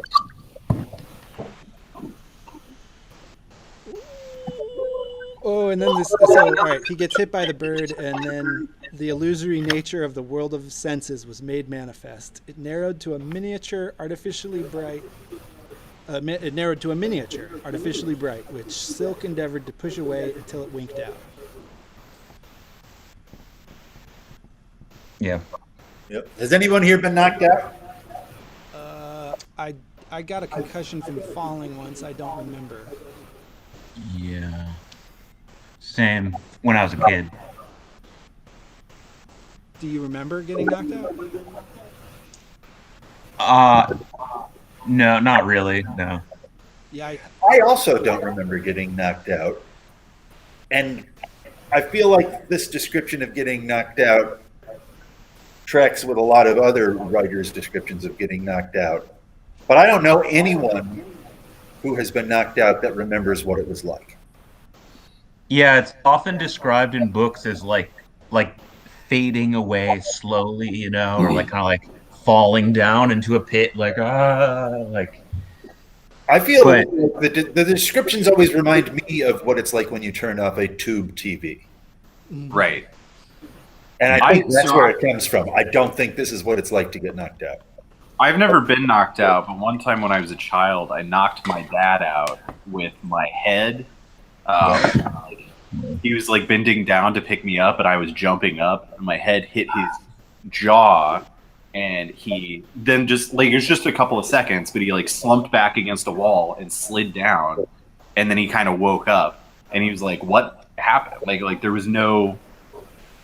It was like a blink, you know, like you blink and then you're just in a different position than you were before. Yeah. I think passing out is maybe different. I've passed out several times. I've passed out. But yeah, like I lost an entire day when I got knocked out. Oof. Is that when you hit by a truck? Yeah. Was it like you? Was it like that kind of instantaneous thing, like, you know, dreamless sleep, where you just like wake up and it's, you know, it's a day later and there's no feeling of time passing? No, all time became funny actually for the entire month of December. Like I know that there were times that I was awake in the ambulance that I don't remember. I vaguely recall waking up in the Pete's unit, but that whole month, my memory is one thing. It's not events. It's just like, so, but it's not like this. I think it's safe to say there's different versions. It probably depends on what way you get knocked out, what state you're in, when it's happening, you know. Oh yeah, I agree with that. I just don't think that anybody remembers it. I think that's the thing that is contradictory to all getting knocked out is you don't remember what happened. Yeah. Just wanted to say that. Yeah. You think that it's just that like Wolfe and a lot of other writers have never been knocked out, so they're kind of. Oh no, I think that this is just an Horn, attempt to who's describe writing something it? that no one can ever remember happening. It's also Horn who's writing what he thinks happened to Silk. That's true. All right, new weapons. Chapter 6. Today was Sphinx Day. He should be chanting stabbing sphinx's morning prayer.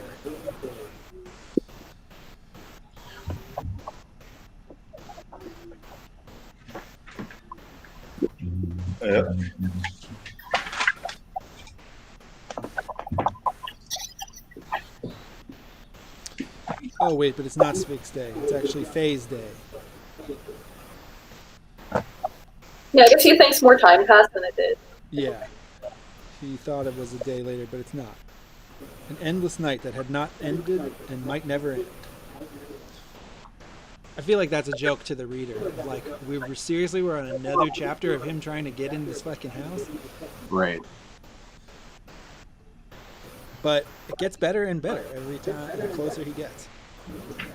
I love these chapters. Yeah, these two. I mean, we get two of these major characters that are really awesome. Yeah. That's so interesting. Yeah, like I said, this is still in the dead part of the book. This is when it begins, I feel like, to stir. I feel like it starts to rise to its true height. It's beginning. Yeah, this is cool. This part in particular, this is the chapter where he actually gets into the house, right? Yeah, okay, this is where he goes into the dressing room and talks with the glass. That whole part's awesome. Yeah, the monitor is very PKD. It is. Yeah.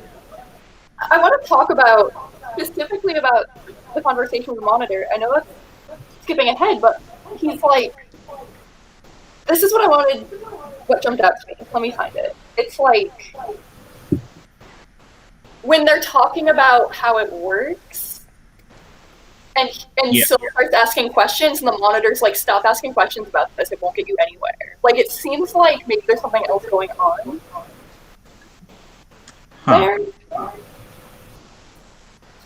Let me try to find. I didn't mark it.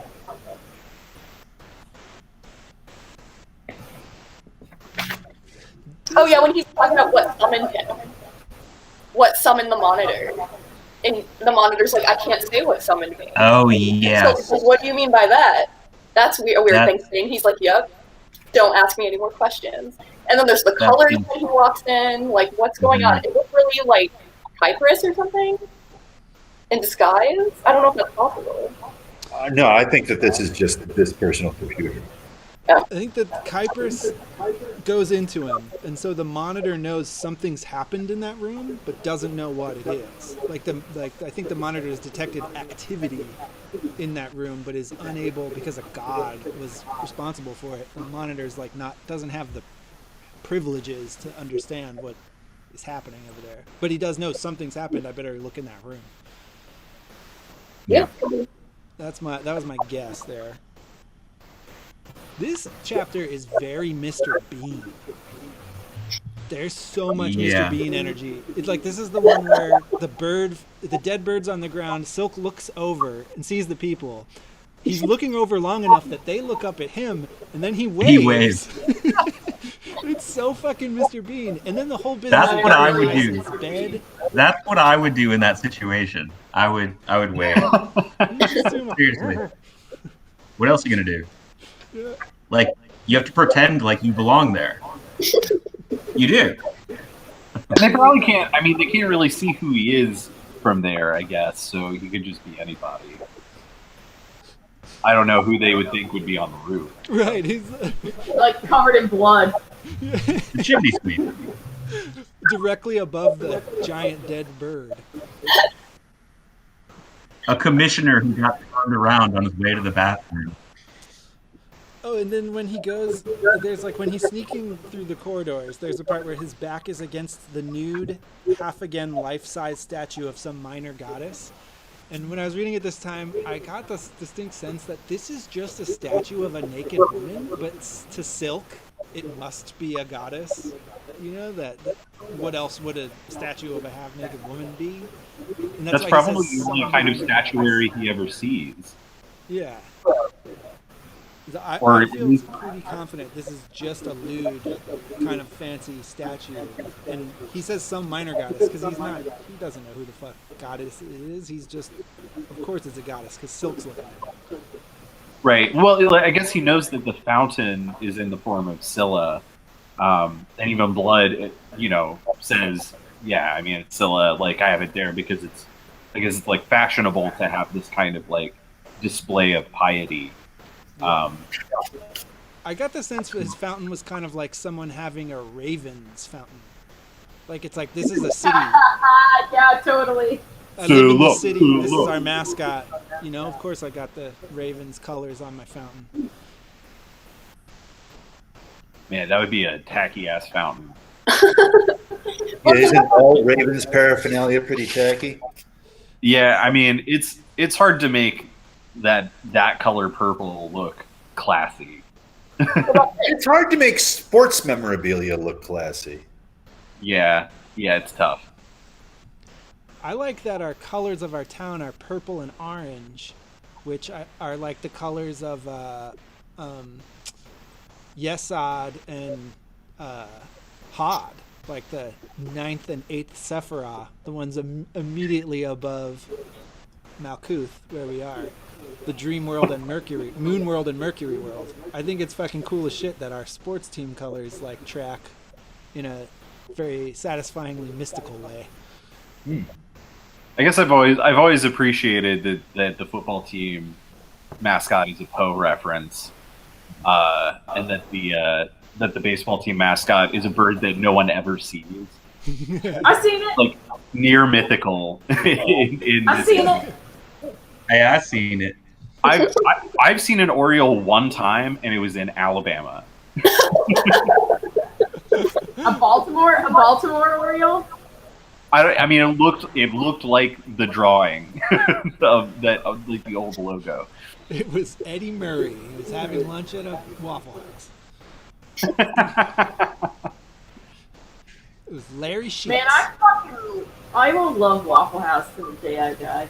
Oh, I can't. And I don't care what it's because you're a Yankee. Yeah, Waffle House was the best. Why can't you People love that it? didn't grow up in the South don't understand Waffle House. I've been there. I enjoyed myself. I've had It's multiple definitely Thanksgiving superior. dinners at Waffle House. My stomach just can't take Waffle House. Proceed I like with Waffle caution. House food when I'm eating it. I don't like what it does to me. That's fair. Right. Same with me for some things. You same with me for Taco Bell. Oh. Yeah. Oh wait, there's minor deities Ganymedia and Catamitus. Oh, I looked those up when I encountered them, and I don't remember them now. I did too. Okay, so Ganymede is the heavenly body. I feel like that's a lover of Zeus or Hera. It's consort of them. the cupbearer to Jupiter, I guess. Who's like, yeah, the most beautiful boy in the world, I think. Yeah. Zeus fucked him. I didn't Oh, look yeah. this up, but for some reason I want to say Catamitus is that a actual historical Roman dude? A catamite It's the Latin form of Ganymede, Yeah. Oh, huh. is what it says in the book. yeah, and a catamite is like a boy for sexing. Yes. Hey, what are you squeaking about? Okay, and so this is flashbacks of Baldanders, or that scene where Severian goes into Baldanders' house. And there's a giant baby. Yeah, that Severian assumes is for sex. Does he Which call is it not, that? it's not for sex, right? That's just Severian's assumption because Severian had recently fucked a child. Yeah, I agree. I find And that- because Severian was also molested as a child. Right. Right. So that's what he would assume that happened. It's what And- children are for. because he's entering the world of blood and musk, which he does not realize, I think, on a conscious level at this point, is a gay world. Yeah. I mean, like the decor, even just the yard should have maybe tipped him off. Like, Blood does Well, live in a but fabulous. he's also never been in like a rich person's house. True. There's no like, you know. Wait, we think that he's never been in a rich person? Well, you're right. I'm assuming he's never been. I think it's a pretty safe assumption that this is new territory for him. Yeah, he thinks Blood lives with the like in the upper class neighborhood at first. Like he doesn't. There's like some stuff he doesn't understand. I think he's never been in a criminal's house. I feel like he's been in rich, opulent places before. He's a priest. But he's a priest in the poorest part of Viron. Yeah, but he went Right. to school, and every indication was that he was going to become the prolocutor. You know, like I think that he's been around classy ass people before. I think that the thing that's different is how gaudy this is. I think about like Trump vibe. Right. Yeah. Absolutely, yeah. Just like totally tacky and queeny. Make it gold. Trump is such a fucking queen. Trump has sex with young boys. I imagine that's true. No, we got the list of young boys he had sex with Oh yeah, okay. from Epstein. I mean, he was definitely an Epstein guy. Yeah. Oh man, they all were. It's true. That's what is so funny to me about this like QAnon thing, like the idea that Trump is like the one in there to like make justice finally come to the pedophiles or whatever. It's like, oh my god. I just find that hilarious. I find that so funny. Clearly, I feel like even with extending him a benefit of doubt that he has not had sex with any children, he's still clearly a man who would let someone else have sex with the child if there was a reason to do it. You know, if he had a reasoning, he would. That wouldn't stop him. I don't think that. Yeah, I don't think that he deserves that benefit of the doubt. I think that all the. Yeah. Anyway, whatever. I think the more likely scenario is that he has probably had sex with a good number of minors, at least. Yeah. It kind of reminds me of, I've been reading a lot about the 14th century since the quarantine, the plague came, you know, and there's like this really interesting time when there's all these peasant uprisings in England and Northern Europe. And in England, the peasants want, like, they hate all of the king's advisors and the sort of like middle management aristocracy, but they think the king is on their side, and that if they all come together and go kill the evil steward and kill the evil chancellor, the king will come out and be free to help them. And that the Trump stuff, like QAnon stuff, it gives me a very similar vibe. It's like the office is the thing they worship, and they want to believe that that office is holy and is the place where, like, if an outsider gets that office, they will become the hero that will save us, even though it is clear that there's no way a person in that position would sympathize with the rebellious poor. Well, the divine king also has the prerogative to commit any sin that he wants. Like, and this kind of just another step beyond prima nocta, you know? Right. It was the privilege of the pharaoh to commit incest. In fact, the pharaoh had to marry his sister. Right. Yeah, this is sin. Sin with no consequence is kind of often the province of divine kings, which they want him to be. Yeah, like if he does it, then it's not illegal. But only for him. Which is, that's a Nixon quote. Yeah. Right. Well, Nixon, there you go. who abdicated the throne. Yeah. The one guy. He didn't have enough faith in his own divinity. Trump does. Nixon had faith in himself as a mortal, but no more than that. He was. Yeah, I mean, Nixon's whole thing was constantly like, they're not going to have Nixon to kick around anymore. Nixon felt inadequate. Yeah. Nixon broadcasted his feelings of inadequacy. They were two at the forefront. Trump, I think, Trump's confusion that everybody's fucking with him is he knows that he is God. How can people be fucking with him? I feel like also in the time of Nixon, there was like and up until like pretty recently, there was like maybe this administration, there was like a pretty coherent state apparatus, organized state apparatus, like security state, defense state, all of that shit. That like diplomatic state, whatever. That was like had a mission and was like doing this mission, or at least like factions therein. Like maybe there's more than one faction that's vying for their version, but like there are like organized factions in the government, and the president is really just kind of like football. Like, but we're in this state now. Like the Trump administration is so unorganized. Like it's all these like individual players. Like it's a much less. Like Trump actually has, in a weird way, more power than past presidents, I think, because of Dick Cheney. Well, I mean that's the literal sense, but I mean like even in just a psychological sense, or like in terms of like power balances within the administration, because like.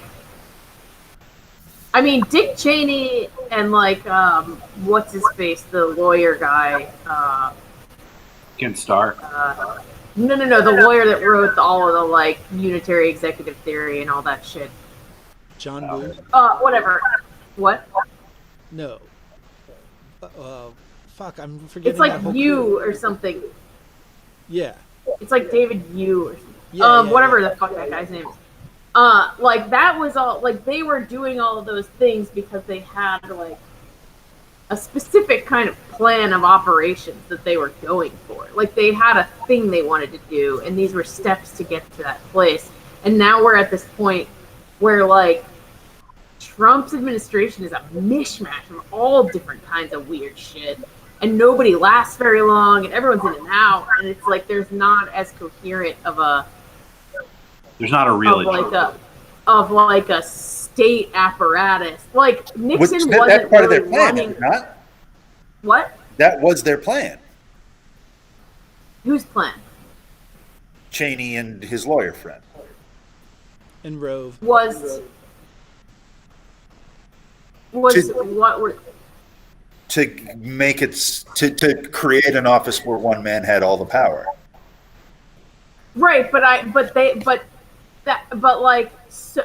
they were still like Bush had all the power, but Bush himself was not the one with the like.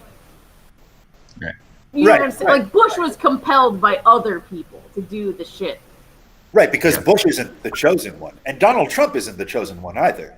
But Donald Trump is the only person, like they built the presidency up into something that could destroy the entire rest of the government. And then they got the patsy asshole who would use it to destroy the rest of the government. And when Trump leaves, we will have a king again. We will have a president that has absolute power, and there will not be any apparatus in the government that can challenge him because Trump has destroyed them all. And I mean, there's no, like, nobody. I'm just saying, like, this is. Sorry. I was just saying, nobody in either power would ever consider rolling back. I mean, no one in either party is going to ever propose rolling back any kind of power. Oh Right. no, of course not. Obama ran with all that Bush era shit. Yeah, he loved it. Yeah, He loved it. But you know you're but- getting. Oh, your party's John getting Yu, back. I think is his name. John Yu, I think is his name. Yeah. I was just saying that to respond to this thing about, like, it's a piece of the puzzle to me as to why Trump has the ability to believe in himself in this godlike way where Nixon wouldn't have, because Trump actually like is kind of empowered psychologically in the way that the whole thing is organized at this point in a way that Nixon was not. Like Nixon really was just wasn't the guy in that same way. Nixon is involved in the first televised presidential debate ever, when it suddenly becomes like clear that there's a new paradigm, and Donald Trump is like a veteran of being in front of the cameras in all kinds of like faux real situations. And they're kind of opposite ends of that spectrum, where like Nixon is the last villain who didn't get TV, and Trump is like the first dude that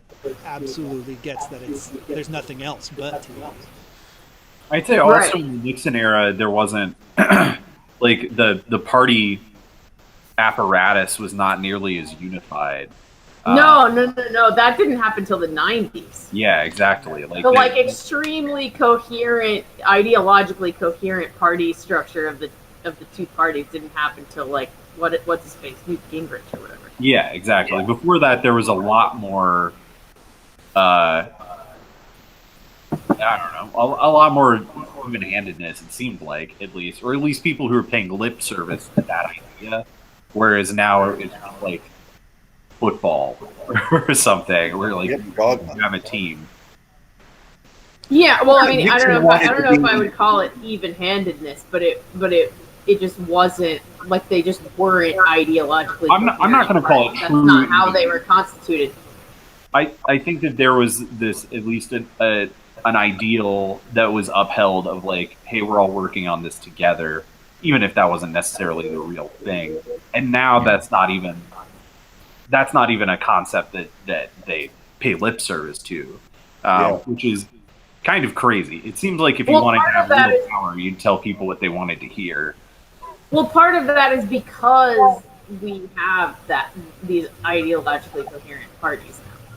Like, there is no like when like a Joe Biden or whatever talks about like the old style of bipartisanship, it's because the parties were very different at that time. Right. And you had like conservative Democrats and like, so I mean, I don't know, whatever. They're all the same. Also, Richard Nixon wanted to be an American president, and Donald Trump doesn't. He wants to destroy the government. Yeah. Yeah. It sucks that they're destroying all the good parts of the government first. And they're like leaving the military and the Pentagon like fully intact. Well, that's going to be their downfall. What are you going to do? To go over there and say, give me your bombs? Yeah. I mean, the military is what's going to take Trump out of office. There's no way What'd you say? The military is going to have to be like Trump's hamartia is that he didn't take apart the military because the military is what's going to remove him from the White House. That is possible. Oh, I think it's nearly definite. Like that. The only other thing would be if he died of natural causes. Because we're taking as a given that he's going to dispute the election if he loses. There's no way that. I mean, like the most. I mean, I feel that way, but I'm just. The night of the election, it will look like Trump has won because his people are going to vote in person, and we won't find out until January that Joe Biden probably won, and then Trump's going to dispute that, and he's already talked about a third term out loud to the news. I know. You know, like Trump is not voluntarily leaving that. No one evicts Donald Trump. He evicts you. It's interesting to me that there's no push for like, all right, well, let's make everything one term.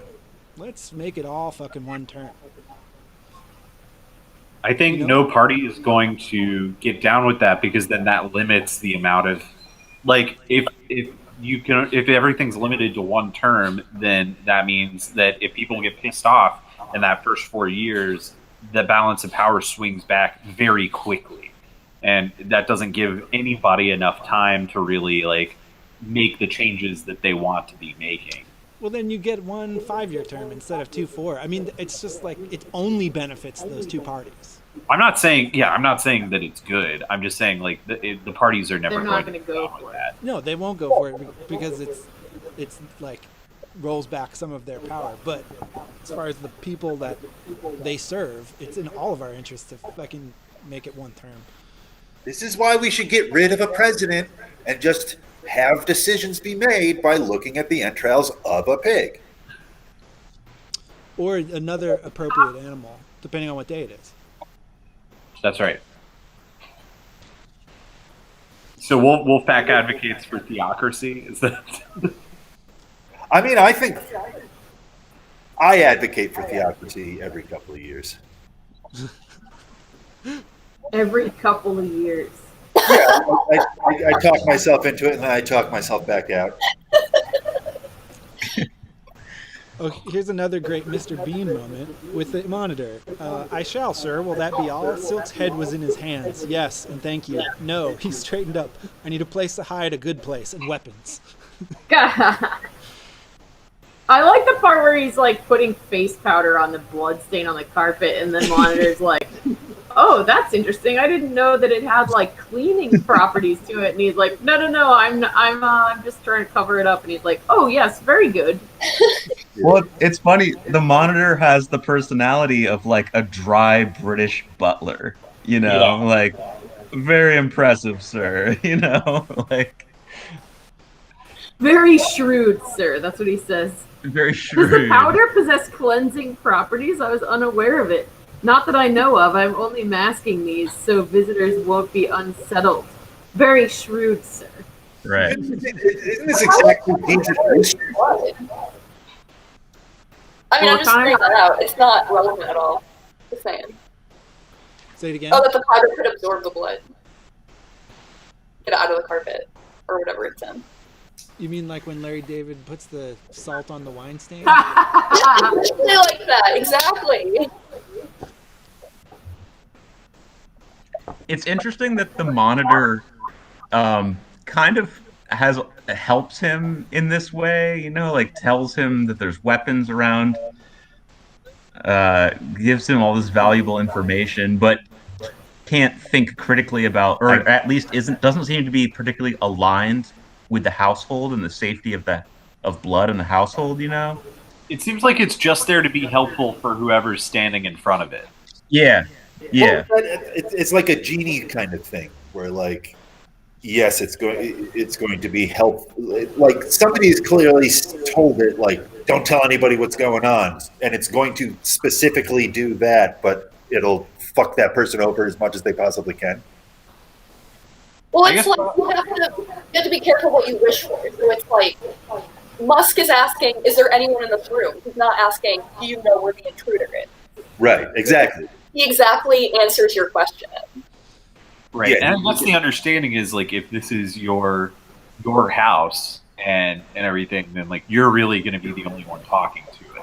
So there's not like I don't know, like if you talk to Alexa or whatever in somebody's house that isn't yours, Alexa's going to respond the same way to you.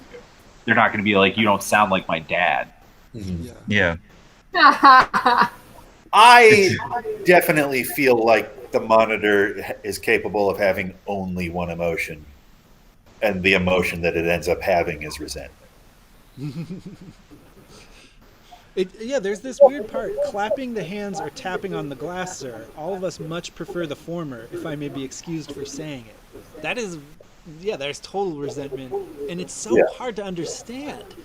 What they don't like people tapping. Is this dry British humor of like he's making a joke that they don't like it, or is there really they don't like it? I mean, it was like tapping on an aquarium. Yeah. Right. That's gotta be more annoying. They still do have like some level of like a personality and intelligence or whatever. Yeah, it makes sense. He's like the Doctor from Voyager. It's like the Doctor. It's like Birdie and Wooster.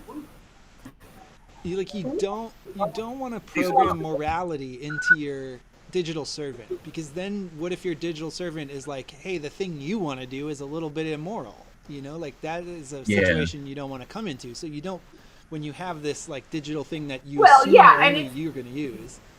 Yeah, or you don't want Alexa to be like, "Are you sure you want to make this purchase? Because you only have $200." It'd be like, well, and also think about whose house, and B, whose room the monitor is in. Like that monitor, like all kinds of sketchy shit's going on in there, and that monitor is not going to have any way of knowing if a person that walks into that room is doing a sketchy thing that is approved by the host of the house or isn't approved by the host of the house. Like, you can't be blood and be having a monitor like, excuse me, sir, but you should not strike that woman. And I mean, also, Hyacinth is a spy. Right. You know, so that's why I'm saying the context of the room and the whose room and whose house. Both of those things are relevant. Yeah. Does blood work for the Trivaganti? I can't remember what the fuck happens in this book. He's got 2 Trivaganti agents who work for him. I don't think they ever say that he is. My thinking was that they know his connection to the Memento, and that's why they're there. That makes sense. That does make sense. I'll be right back again. One moment. Something that struck me this time in this chapter is Silk killing the white-headed one fulfilling the sacrifice that was supposed to be Oreb? Like, is that what that was something I started wondering? Like, is that occurring here? Like, he was supposed to sacrifice Oreb, he didn't, so he's kind of got this debt. And then the white-headed one, and like Oreb's got a black head, right? Like, they're kind of the only thing we know about the white-headed one is that it's white-headed. I wonder if there's a relationship between this bird's death and Oreb's not death. What? The bird is also named Hyrax, which I Yeah. guess is like sacrilege. Yeah, it's blasphemous to name an animal after a god. So And it's the god of death. right. So in a way, Silk is kind of like rectifying that situation. I think he even said something like that. Like, well, it was named after a god anyway. When he's talking to Blood, I think he's white. I can't remember. It is very neat that I don't think I answered your question or what you were talking about. and there's no answers, but I like it is really cool that he wakes up and he's hearing the name of a god said over and over again, and then it turns out to be someone's talking about an animal that they've named after a god because they don't really believe in that god. Like, I feel like that's like Silk's position in the whole world. Oh shit, I've done that. You've named an animal after a god that you don't believe in? Yeah. Well, I guess maybe I kind of believe in her. But yeah, Bupus. Bupus is a name of Hera. Bupus is the name of Hera? Yeah, it means cow-eyed, which means beautiful. That's cute. Thank you. And Bupus is colored like a cow. Bupus. That's an insane name. Bupus is also the leader of the rabbits and directs them by booping them in the butt. Oh. Bupus. Anyway, The white-headed one is one of the. Are there other examples of there being a clue? Like, okay, the white-headed one. She said the white-headed one. We don't know what that is yet. It's the name of the chapter. But then he explicitly later says, like, and then the white-headed one. He like refers to the white-headed one as a bird. Like, Yeah. the narrator does. Are there other examples of him just straight up being like, that's what I meant by that? Like, immediately. I don't know. It seemed interesting and out of place. Like, that wasn't supposed to be a question that we were supposed to dwell on or something. Just, like, get it out of the way. I don't know, just thinking.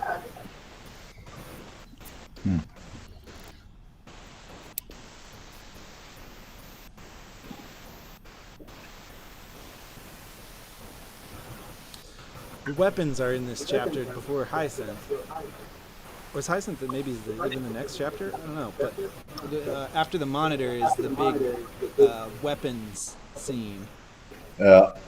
Is like Arnold Schwarzenegger getting geared up. The Azoth seems like a really dangerous thing to have on a spaceship. I guess it's a really big ship, so it's less of a concern. But it's a reality splitter. I don't think it has an infinite blade, though. Right. What?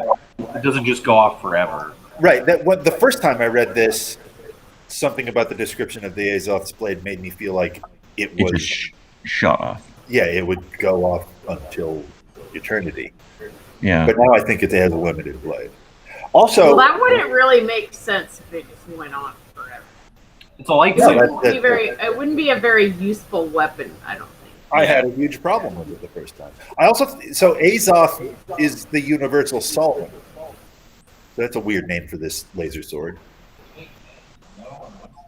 Huh. And the button's called a demon. That's weird. Mm-hmm. I love that for some reason. Is that something else, too? Like, is there, like... I don't know. I always assumed because it was glowing red, but then he makes mention that the demon's red because this weapon belongs to blood. And it's weird how all the weapons are assumed to have signed proper, like that. Chenille's. They're all customized. Well, yeah, exactly. They all have some icon of whoever owns them.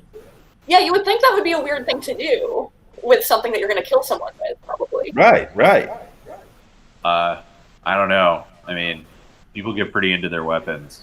Oh yeah, people. Well, it also might just be like you know, I don't know, like it makes you look. It's like if you have a weapon that has someone else's. It's like a registration gun. Like if you have a weapon that has like someone else's icon on it, then it's probably stolen or or whatever. It's like writing your name in your underwear so nobody steals it. Right. Except much more valuable than underwear. Depends on the context. Financially speaking. Well, what if you're about to shit yourself at a meeting? Yeah, I'd Well. not recommend.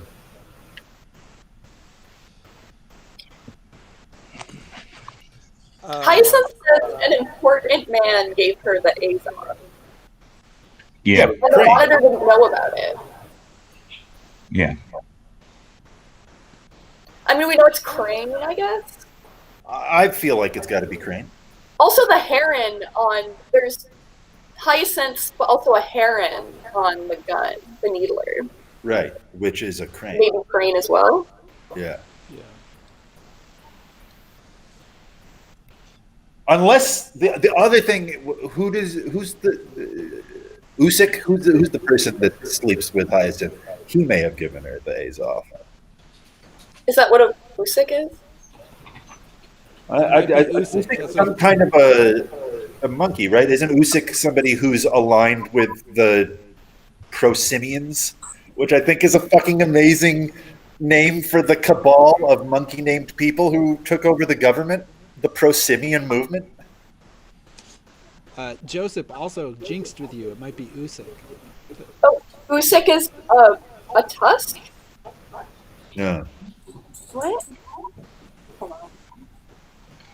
Ask him That makes all. sense, 'cause Usyk switches teams from the Prosimians to Silk Side, I believe, later on. So it makes sense that he's only... Well...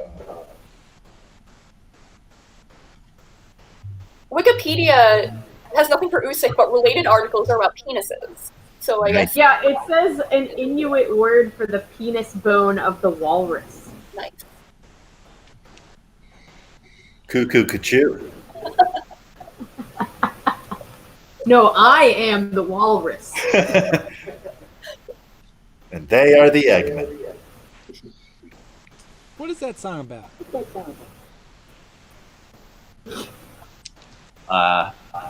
Nothing. I think. That song is about how the Beatles can make a song about anything.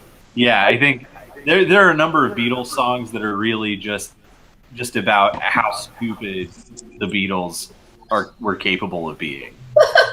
Like Rocky Raccoon. And you're still gonna like it. Yeah, I mean, like, I'm not even down on it, but like, it's No, I'm saying that's part of the point. yeah. It's like, we're gonna make whatever the fuck, and you're still gonna like it. We're gonna play Ringo's song about octopuses, and your kid is gonna love it.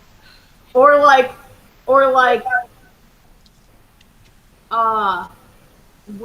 gonna dispense with all of our overly square fans.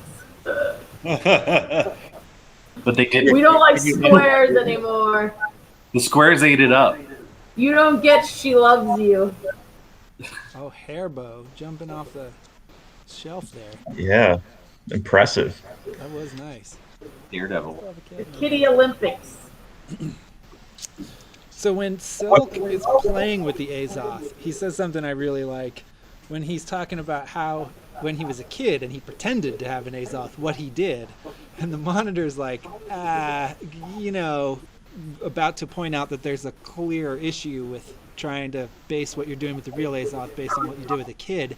And Silk says, "Don't be too sure, my son. That may have been based on something I had supposedly true that I'd heard, or I may be imitating some other boy who gotten hold of a useful fact." I mean, like, that is a very a good example of how beautiful Silk's mind is. How he like uses logic to transcend logic. Right. Right. He's got faith in things beyond just what's on the surface. He knows something could be true.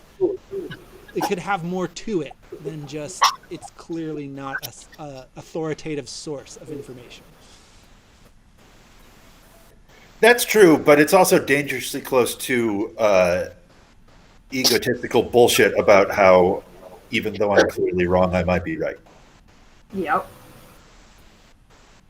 I mean, it's about you can't not have faith in yourself, but you can't have too much faith in yourself.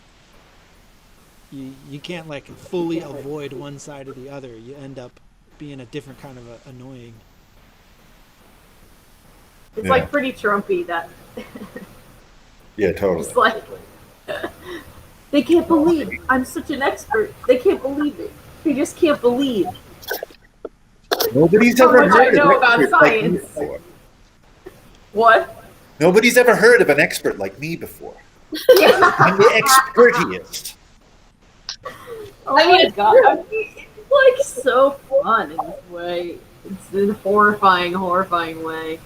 Just his personality he is like brutally amusing. Yeah, I think he's fucking hilarious. I think he's like one of the funniest people in the world, but it's like disturbing. Yeah, it's awful. I mean, It's turned all towards evil. He has the nuclear codes. Like He's the worst comedian, officially. he's the worst comedian.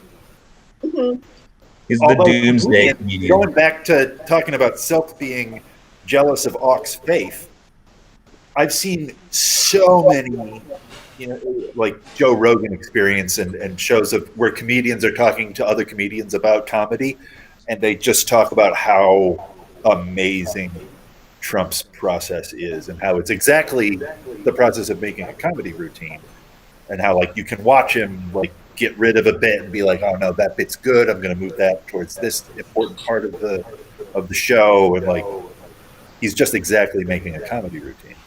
And they Trump all is also so good at it. He's also like a comedian in the fact that he just steals comedians' material. Yeah, he's Amy Schumer. I think Trump knocks off Jerry Seinfeld like a lot. I'm serious. I think he does. I just water assume he's pressure's kind of too like, I low. assume he's kind of like the Big Lebowski, where like any turn of phrase he's using is something that he heard like 20 minutes before someone else say. Yeah. Yeah. I wonder Yeah, if that is not the issue here. In the parlance of our times. are we like heading into a situation where Jerry Seinfeld gets paid millions of dollars to ghostwrite some of the jokes in a presidential speech? I think that we're already there. Jerry Seinfeld is a huge asshole. Yeah. Oh I mean, I yeah, wonder if he that's sucks. happening. I think we can all agree. Did he did a comedians in cars getting coffee with Obama. So I mean, So Obama. Yeah. Jerry Seinfeld, though, you have to see that movie Comedian, I feel like, before you can really like pass judgment on the man. I have. That's when I realized that Jerry's a huge asshole. He is an Yeah, asshole. That movie made me realize it. Yeah, he is. But it's like he's not just. It's like when the monitor says, "I am a machine, sir, but I'm not just a machine." Like Jerry Seinfeld's an asshole, but he's not just an asshole. Well, nobody's he's a bitch asshole. I'm just an asshole. Okay. It's interesting that I know what I'm Silk talking is so antagonistic towards the Glass too. Like he's constantly like, I should shoot you. I should kill you. He says that. He's like, you're not helping me. He like really treats it like garbage. Like, and I feel kind of bad for the Glass. Like I kind of am amused by the Glass and like it. But it's interesting. I mean, Silk almost seems technophobic. Well, so what does that say about if that's how Silk treats this monitor that exists within the Glass? What does that say about his feelings about the gods who only appear through those glasses? Like, is he does he treat the monitor that way because he's like, well, you're just a monitor. Like this glass could be used for so much more, and you're just this like sycophant. Or That's possible. It might also be possible that people just act rudely towards glass monitors. You know, like if you imagine when it is in our lifetime that we get the talking glass in our house, you know, like when we finally start talking to robots regularly in our households, we might be mean to them. No, we definitely are already mean to them. I mean, it's very fun to be mean to Alexa. Yeah. I don't have it in my house because it weirds me out, but like my in-laws have it, and it is fun to just harass that robot. Well, man, Yeah, you're Yell that for harassing also in this scenario, the monitor actually knows a lot more about the situation Silk is in than Silk does. The monitor is like the monitor is like, "Are you sure you know how to fire that?" And like, is that And the monitor is like questioning him, and Silk does not appreciate that. I would also like to entertain for a moment that Silk is not an asshole to this monitor. I didn't read it as him being an asshole. I read it as him just being kind of like hapless. Like if you just change the tone of voice, what he's telling you, instead of saying like, "I ought to destroy your glass," I'm tempted to do it. Instead, it's like, "Oh, I ought to destroy your glass. I'm tempted to do it, but no, if blah blah blah, I'm just going to cover you up." Like I think he's just thinking somewhere on that spectrum. I just think he's an amazing doofus. How do chems figure into it then? He seems to like marble, says Sanic. Yeah, he loves marble. But that's like a physical person, that he has like a real relationship with. Also, monitors are only partially intelligent. Like monitors are just above taluses in intelligence, it seems, whereas chems are full-fledged people to the point where the people of the world don't think of them as the people of the world don't think of chems as lesser people. They're just different than them. Right. The monitor and the talus are lesser beings. Is it because I guess a chem can actually like have and retain experiences, whereas a monitor is, I don't know, like are monitors able to develop in any way, or are they just like a static kind of personality? Oh, I feel like this monitor I feel like we've discussed how we think this monitor has developed a secretive personality from being in such a secretive environment all the time. And but also, I think the major difference is that taluses and monitors, taluses are made and we know how to make them. Monitors are made, but we've lost that technology. Yeah. People don't make chems. Chems have sex to make chems. And also, chems, like, taluses and monitors are inherently, their purpose is just like servitude, basically. Yeah.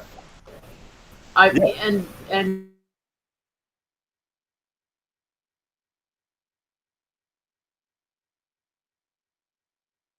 chem.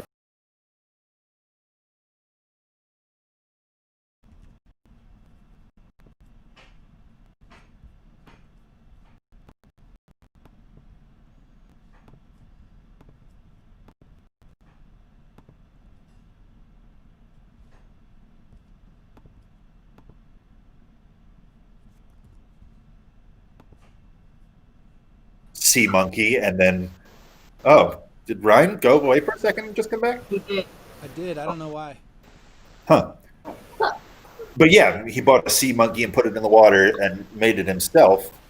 He's not a human because she wasn't from woman born. To get all Scottish play on it. Banquo.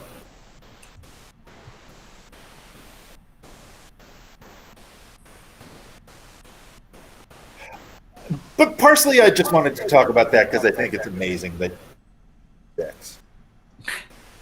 Where do we find out about that? it's in the fourth book, I think, that Marble starts talking when Marble's falling in love with Hammerstone. She talks about how like Lady Chems only have one part of the plan, and male Chems have the other part of the plan, and they have to interface in order to make a new Chem. But they've all forgotten how to do it, and so Marble's really hoping that she can figure out how to do it and make a new Chem, become a mom bot. Mom. Although, then again, how much of that is Rose's?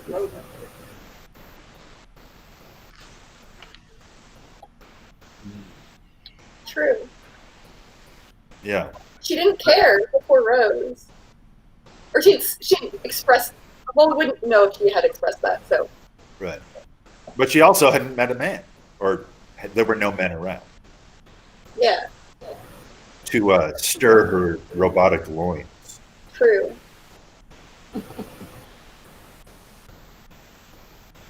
I mean, I guess all we can know is that we don't know what she was thinking before about kids because it was irrelevant and she wouldn't have mentioned it. And she didn't.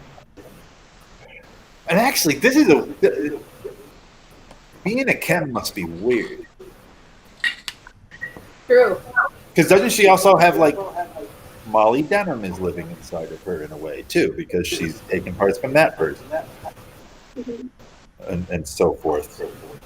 I watched Being John Malkovich last night. Ooh. I watched that last week. Maybe there's some of that.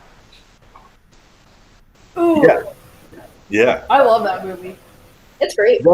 That movie, more than any other movie, while I was watching the movie, I was wishing that I was reading it as a short story. Mm-hmm. Has anyone watched the new Charlie Kaufman thing? Not yet. What is it? I just saw that there was one, but just that it was a Charlie Kaufman movie. Not what's the new movie? I'm thinking of Ending Things, I think it's called. I didn't realize that was him. Okay. Yeah, it appears to be the dude from Fargo and Breaking Bad with the square face. He and his girlfriend are going to see his parents, and she wants to break up, and it's like it looks to be some kind of surreal, we're seeing what she's feeling kind of situation, like literal enactments of how this is like an uncomfortable trip. I don't know. I just saw one little preview. I doubt that I will be able to watch that movie because Synecdoche, New York hurt me so much. It's such a devastating movie. Well, and it's just the exact, like, I believe every single one of those things, and it's the exact, it just, the cognitive dissonance in my mind of like, you're exactly right until you get to the final sentence of this, and then you are more wrong than if you hadn't even made this thing. What's the final sentence? So there is no God and nothing means anything, so I should kill myself, rather than like, oh, there is a God and I'm participating in it, so I'm filled with exuberance, you know, like the conclusion he draws from having all the same facts as me just hurt. It hurts my brain. I think that children who are taught that like the world, that there's no magic or miracles in the world and you're an idiot if you think there is, I think they're like traumatized for life in most cases. Yeah, and I feel like that trauma is communicable through feature-length films. Yeah, I mean, they're the cycle of abuse. Yeah. It's like, this is the way it is. So although I do think that Charlie Kaufman's movies are beautiful, I won't be able to see that movie, I'm sure. It is really interesting when you like align with an author or creator up until like that last moment of having to decide whether there's a mystery or there's no mystery, and then you go 180 degrees in different directions. I'm trying to think of another example, but I know that happens, I feel like, with some frequency. Yeah. Like the movie Donnie Darko. Like, at first you're like, oh, this is really cool, but then, I don't know, like maybe like the second time you watch it, you're like, this isn't that deep or anything. Like, it's just like I think there's always less to Donnie Darko than you think. Yeah. It's just a string of stuff. I just think that guy doesn't understand what time is. And he only had one good movie in him, and it was his second movie, I think. What was that? Southland Tales, Connor's favorite movie. Possibly. Which was his second movie? Oh, Southland Tales. Yeah. Oh! Yeah. I didn't realize that was the same person. Yeah. Cool. Yeah, they felt bad that they didn't market Donnie Darko properly, so they offered him whatever he wanted to make his second movie. And he made that, and then they said, "You will never have your way again. You have to make The Box, and that will end your career." What is The Box? Is that like a person trapped in a room movie? No, it's an adaptation of a Twilight Zone episode where a guy shows up on your doorstep and says, "Here's this box, there's a button in it. If you press this button, you'll get millions of dollars, but someone dies." And then you have to decide if you're going to press the button or not.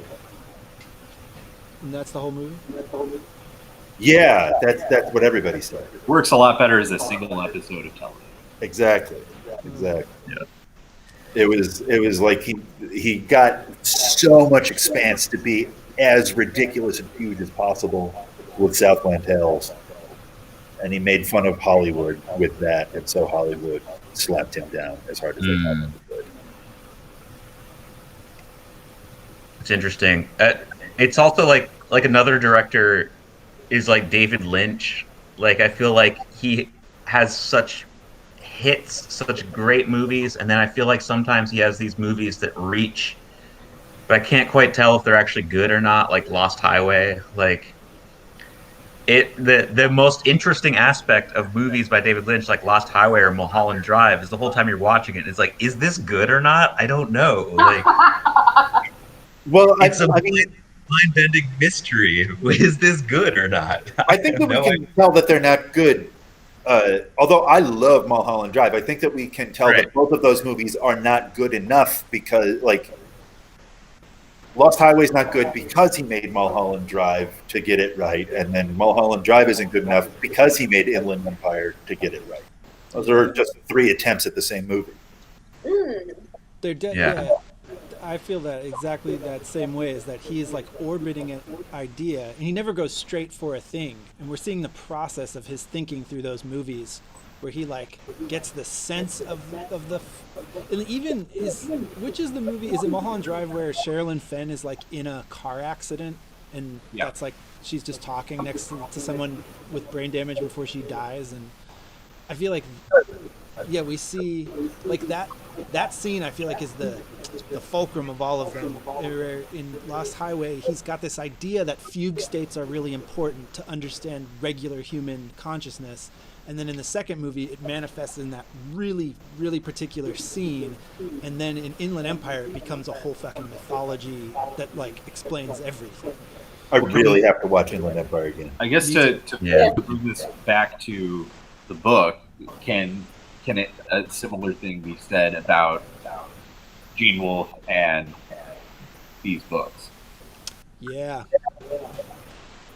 Are they, I mean, I think it's reductive to say that it's the same thing, but I'm curious if there's. It's definitely a continuation of a thought. And I do also feel that like New Sun is a lot of impressions and feelings and images that are cool and inspiring, and then this book feels more like an argument. Like this book feels much more like he's collected all these ideas and then synthesized them into something he wants to say. You know, I don't know. That's a sense I get a little bit with it. And you've read Short Sun, correct? You've read all of Short Sun? I have read Short Sun. I didn't like. I read it right on the heels of Long Sun, and I kind of at a certain point felt like I was doing it because I had to.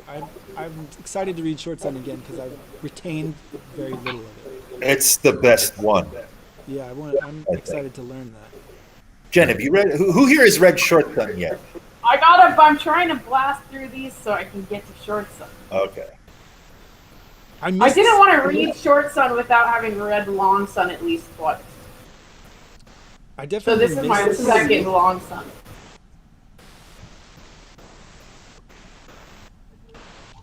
The thing I remember most about Short Sun was like it didn't have my character that I glommed onto. Right. Well, but then again, what I like about Short Sun is by the end of it, the narrator. I don't know. Let's not talk about Short Sun yet, I guess. I feel like you can finish that sentence. Huh? Well, I don't know. Well, should we use our last half hour to talk about Hyacinth? Yeah. What a weird character. Who the hell is she?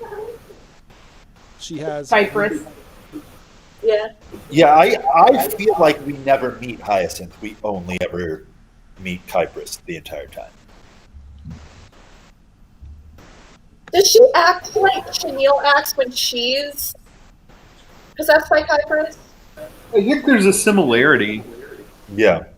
but she's also on drugs Mm-hmm. too, right? And isn't Hi? Yeah. yeah. Yeah, but so does Chenille often. Right, but when I'm just trying to think of when Silk is talking to Chenille like in his house, and she becomes like a lot more eloquent, and then but she's also still trying to get him to sleep with her. Is she on drugs in that scene, or is she not? I don't The remember. one we just read? Are you talking about Hyacinth? I'm talking about Chenille later.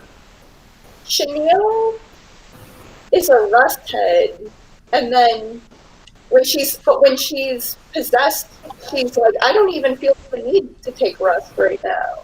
Right. So Right? that's like, so when Silk is encountering Chenille in that moment, she's not on drugs. She's just Kypris. And in this situation with Hyacinth, she's Kypris, but is also on drugs. And specifically a drug that makes you horny. Right. That's a really good point. So Kypris is always kind of horny. meeting someone who's explicitly possessed at the same time we're seeing someone who's explicitly really high. I feel like is intentional, not like being high is a form of communing with the gods. It's just like a really imprecise, messy one. Right. Also, she's an agent of a god that's against Silk's gods. That's what. Hyacinth is an agent of gods that are against Silk's gods. Oh, right. Oh, right. Yeah, because she's Paz. Well, Right. Spagix wants to fight Skyla. Mm-hmm.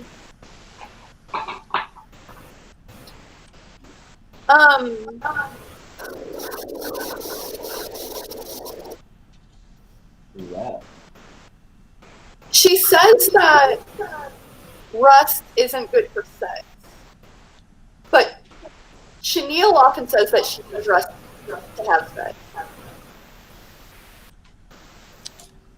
It Yeah, probably yeah, depends on okay. what your ends What? are. What was that, Jen?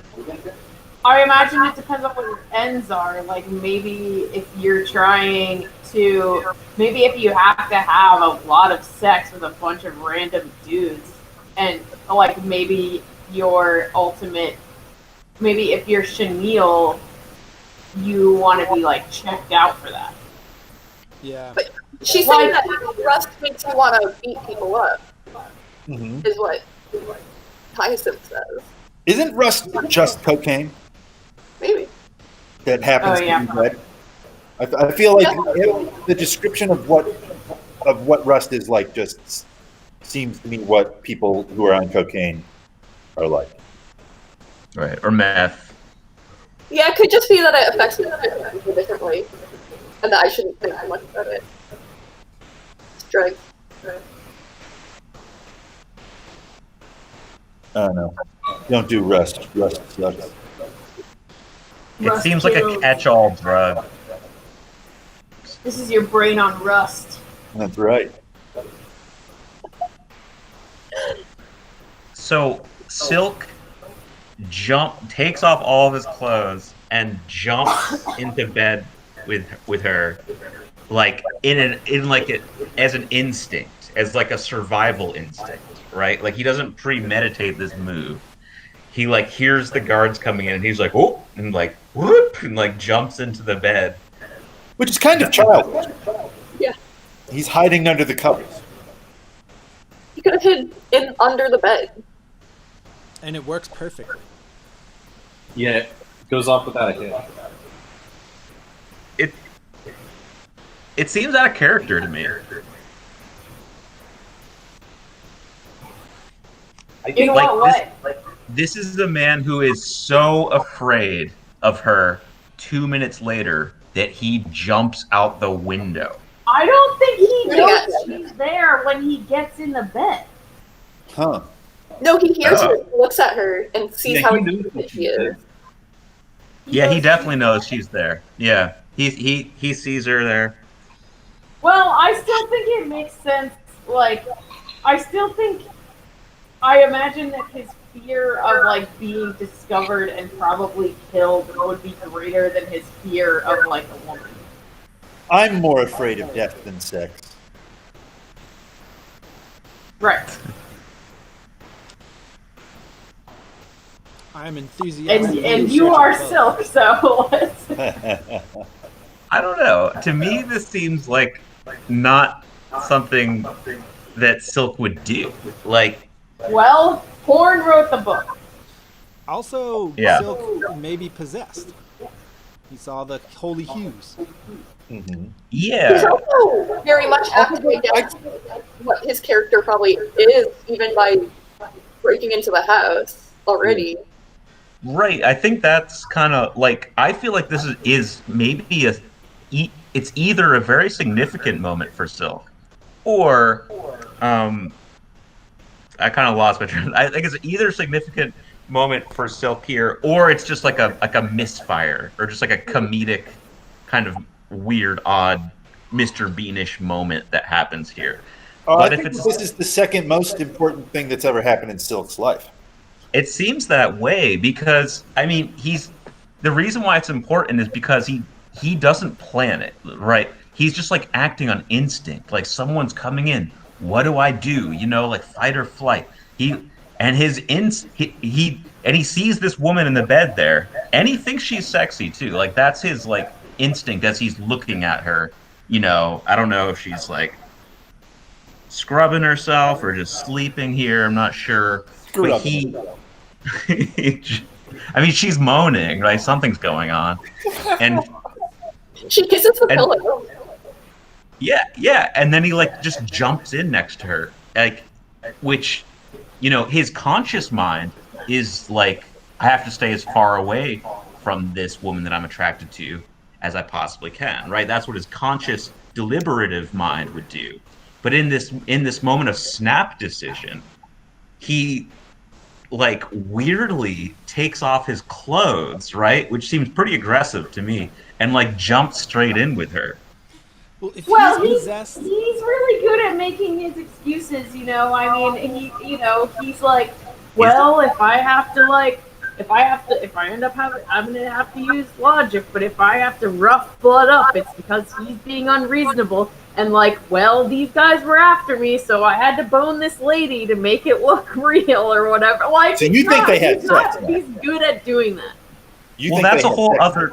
No, I That's a don't whole know. other- I'm not saying whether or not he had sex. I'm just saying if he did in that moment, he would justify it by whatever means necessary. Yeah, I feel like it's not out of character for this adventure. Like, this whole adventure for him, kind of, it's out of character.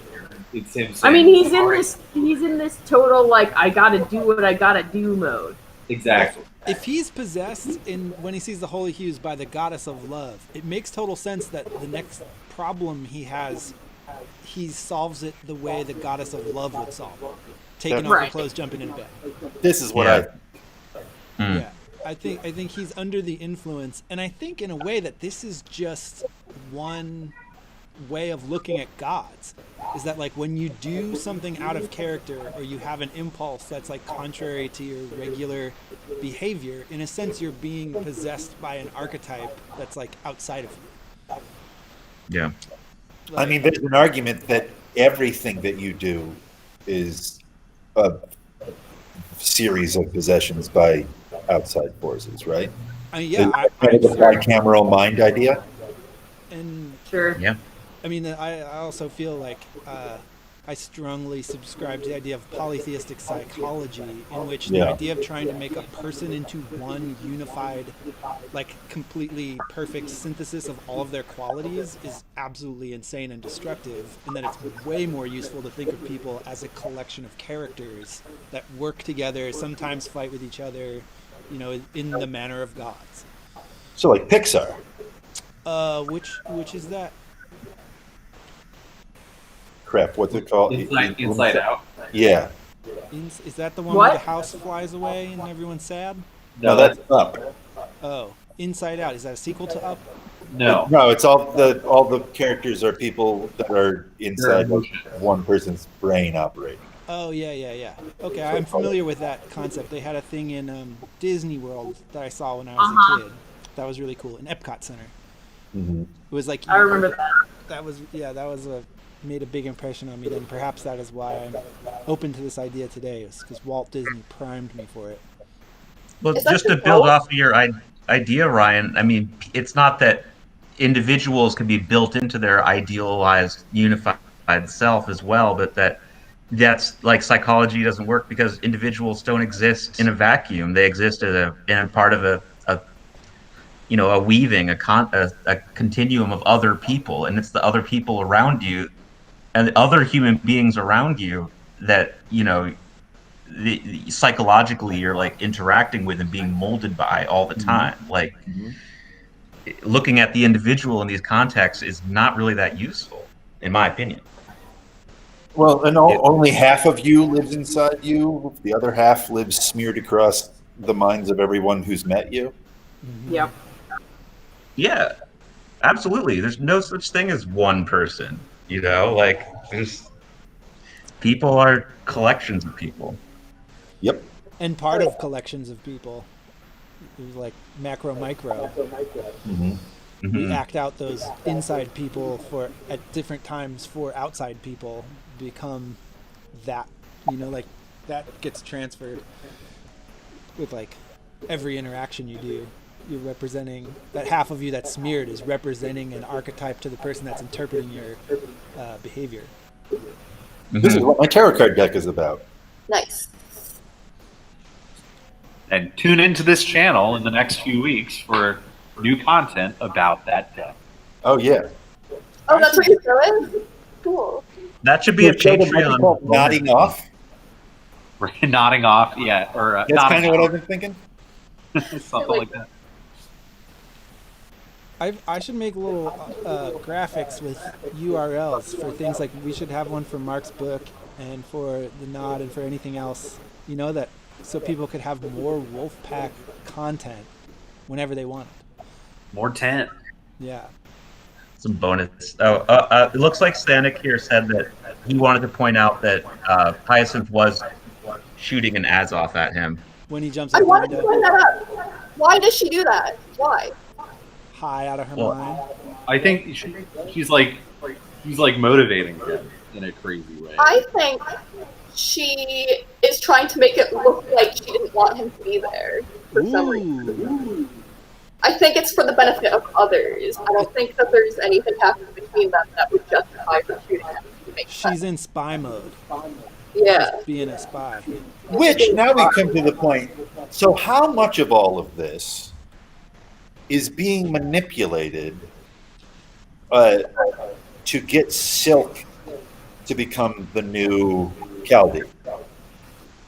Right? So much of this, I feel like there's a behind-the-scenes thing where Crane is setting things up. Because Crane is someone who chalks Silk for Chaldee on walls, I think.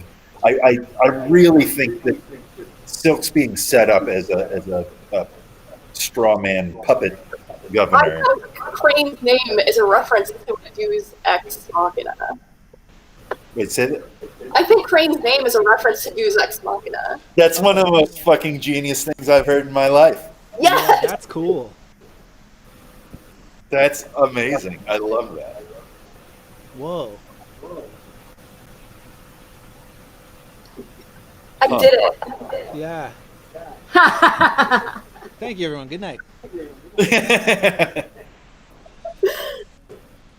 But yeah, I do. Well, I mean, wouldn't the Trivagantes would be invested in the overthrow of the Ayuntamiento? That's like their. Exactly. That's what they want. Mm-hmm. I wonder the downfall of Byron. I'm wondering how much blood buying the Mantian was Crane's idea. Ooh. Cool. Because how much does Crane know? So we know that there's a rumor that Kalditassa had a secret heir, and if they were able to trace Silk back to Kalditassa, they would think that Silk's the heir, even though Silk's not. It's actually Ock. And so they would be like, this guy's an idiot and so manipulatable. We gotta get him in there, and we have a great reason to. And then we'll control. And then when Crane dies, that's when they're like, oh fuck, we gotta go bomb them with our ships. Or they know it's Ock, but they don't want. They want to make it be Silk.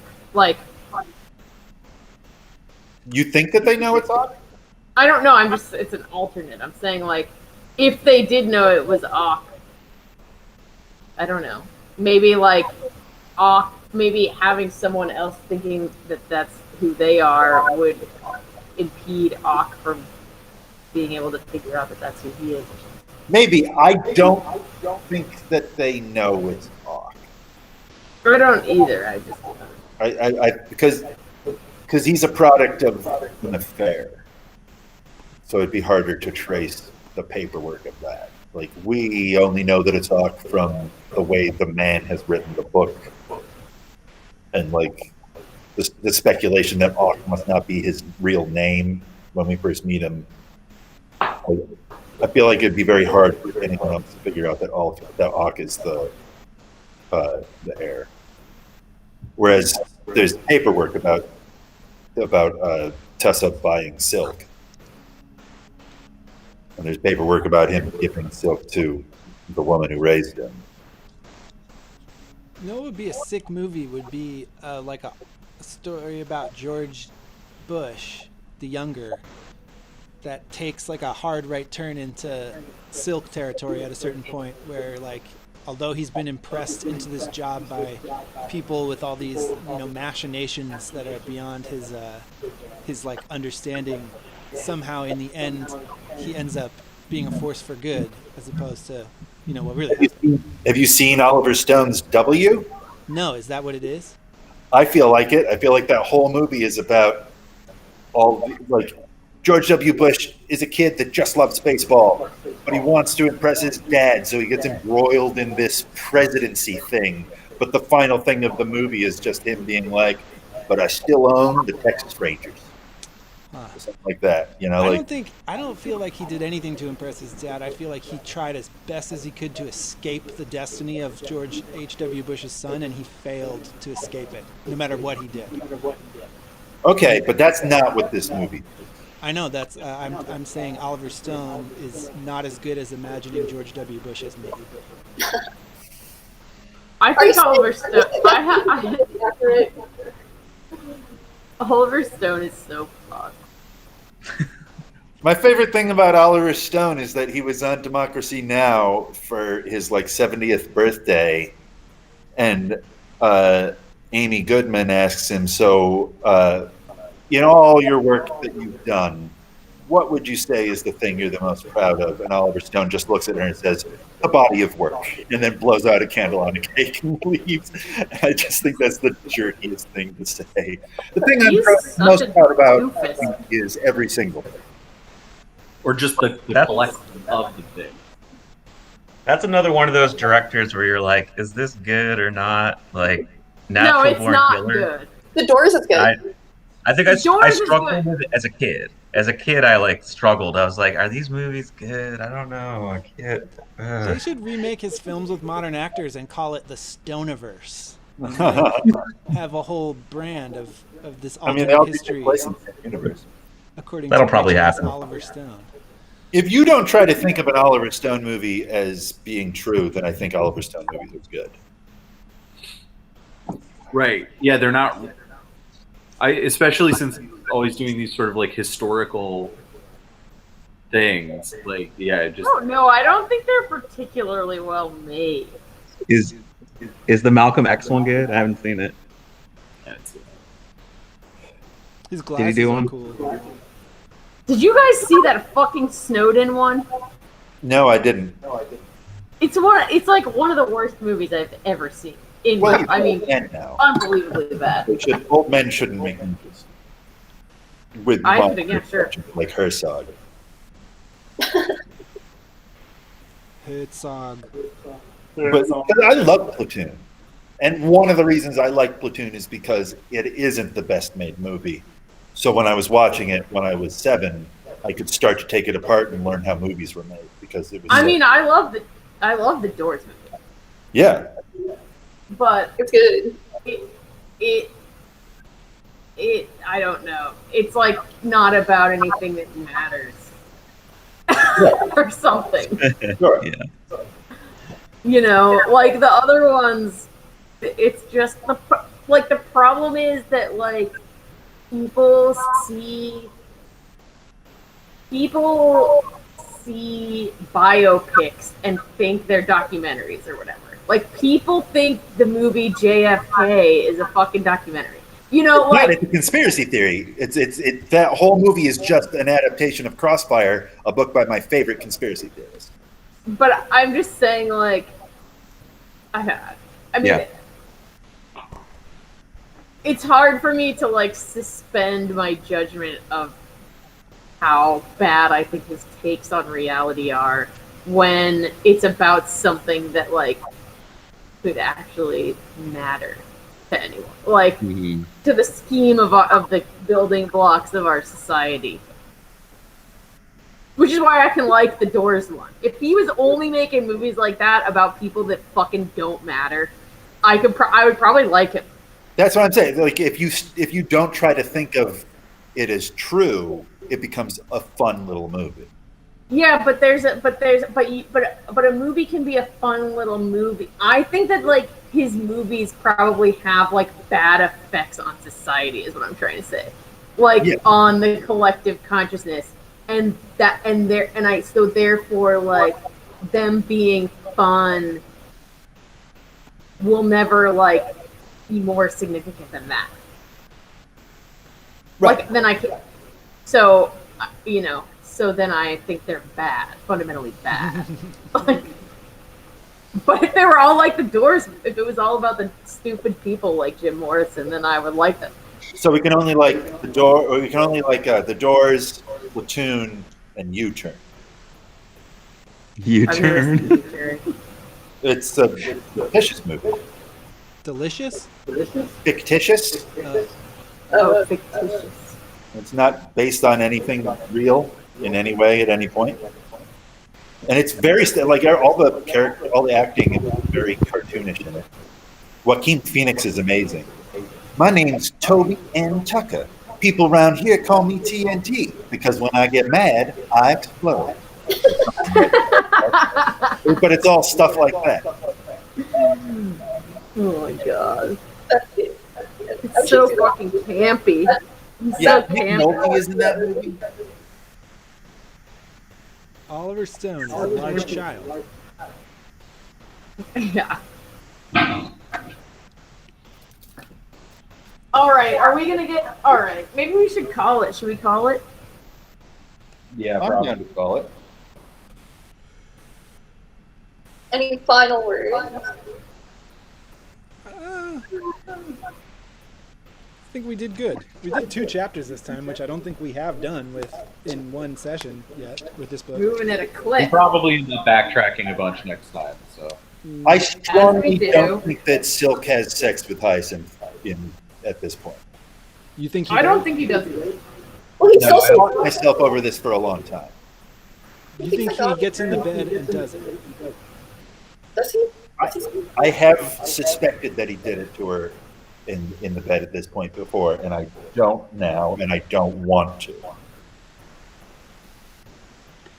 I mean, it just depends. Like, it depends on how much Horn is inventing here, because we have to remember this is through Horn's lens, and that if And we Horn's can name is interpret Horn. we can interpret these actions differently. Like, he's breaking into this mansion, he's stolen weapons, he's possibly thinking of murdering Blood, he's in this room with this drugged up woman. I don't know, like, it seems like Wolfe is definitely playing with adventure story here and different sorts of things that would happen in sort of like a pulpy sort of thief book in the 50s or something, and that uh, I don't know, somehow that those motifs are being messed with. Yeah. This is the spy novel? Which one's the spy novel? This is the spy novel? No, Yeah, right. Like, exactly. This seems like kind of a spy novel. This is the crime novel. Break-in. Yeah. Heist. Right. Spy, I think, is when we get a lot of Crane. Okay. With two, maybe? And then war novel, and I forget what the fourth genre is. I don't know if there's a whodunits mixed in there somewhere. That's Maybe a an horror tale or whatever, right? What? Is it an adventure story? That's the one that was reminding me of Lost a lot. The fourth one, Huh. for whatever reason, I don't know why. John Locke. Is that when they start slipping between? When did they start switching between characters? Oh yeah, that. I have a hard time differentiating between the books. So the idea that they're all in different genres is hard for me to wrap my head around right now. Yeah, I can't remember what happens in this book versus the next one. Yeah, it all kind of happens in the Book of the Long Sun to me. Oh, the next one is when they go to the lake. Yeah. Right. Yeah. So the fourth one is when they're all in the tunnels. It must be, right? Yeah. And that's when they're switching back and forth between Auk and Silk. I think the third one they spend a lot of time in the tunnels. I know that because that's where I'm at right now. Well, then I'm totally wrong. The fourth one, they're on the airship? They are on the airship in the fourth one. But that's not like the most. I don't know. It's all one book. It's all one book. One book, one love. When are we gonna talk about chapter 7? 2 weeks? 2 weeks? 2 weeks. 27th? 27. Sounds good. Is that okay with everyone in the chat? 27, same time? Think 2 so. weeks? How many people are in the chat right now? It's been a freaking party today. We've had 5 for like the whole Yeah, time. there's been a lot of people today. Whoa. Yeah, something Cool. happened. They're going to overwhelm us soon. We're getting there. Did somebody mention Wolf on Chapo or something? Is a sudden the influx of Wolf demand? Well, hello to everyone. Yeah. Thanks for joining us today. Yeah, join us on the 27th. Now, at least for now, all of our technology works. Connor and I we'll be working on some new content, Nod-related content, in the next few weeks. So keep an eye out for that. Can you tell us more about that, Mark? Well, the whole thing is Connor's oracular deck, the Nod. We're in development, getting a lot done on it, and we're gonna start producing some YouTube content to kind of talk about those ideas. It looks beautiful. I'm so happy I didn't try to draw any of these things myself. Yeah, the artwork's looking really cool. We're gonna share a little bit of that. We'll talk about. I'm sure we'll end up talking about like Marvel movies and Bill Gates or something too. So right now we're going to talk about Apocalypse Now and how the Golden Bough is in it. Yeah, in my mind. yeah. So keep an eye out for that. They won't be live streamed, so no need to tune in. I'm gonna watch that Charlie Kaufman movie sometime in the next couple weeks. The new one? Yeah, Yeah, I'm I'd like to interested to hear about it. Yeah. I bet it's good. It probably is. It's probably upsetting also. So. Yeah, it's probably a doozy. Did Charlie Kaufman just write it, or did he direct it? That's the thing. I think this one's both. Yeah. That's when I don't like him. The best Charlie Kaufman movie was Confessions of a Dangerous Mind because George Clooney ruined Charlie Kaufman's script, which made it better. That's a good movie. I like that one. Yeah. Clooney, also an Epstein guy, right? Is he? I don't know. He's gay. Oh no, maybe he was just a Berlusconi guy, but he was definitely a Berlusconi guy. What's a Berlusconi? The former Italian prime minister who used to have like raging orgies. Yeah. Oh. Clooney was The proto-Trump. He's the proto-Trump. Yeah. a dude who was just like constantly in scandals and being like, what are you gonna do? I'm Italian.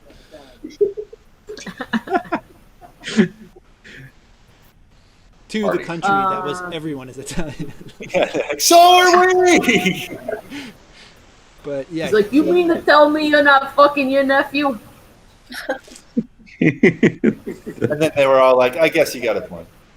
Yeah, that's why we voted for you. Yeah. Yeah. Oh, we love you, Berlusconi. Look at his long cat. Okay. Cute. It gets so flat. Look at the long cat. I've got. Oh my god. Give me a break. I don't know where my cat's going. All right. Are Good. we still streaming? Yeah, turn off the stream. Bye, everybody. Like and subscribe. Bye. Like and subscribe. Ring the bell. Ring the bell. I can never tell if I can press it now or if I have to wait till it catches up to press it to stop. I think there's a lot less of a buffer now. Okay. Well, I'll... So I pulled it up on my phone earlier, and it was just like 10 seconds behind. Yeah. All right. I'll press Yeah, it. it's still streaming now, it looks like.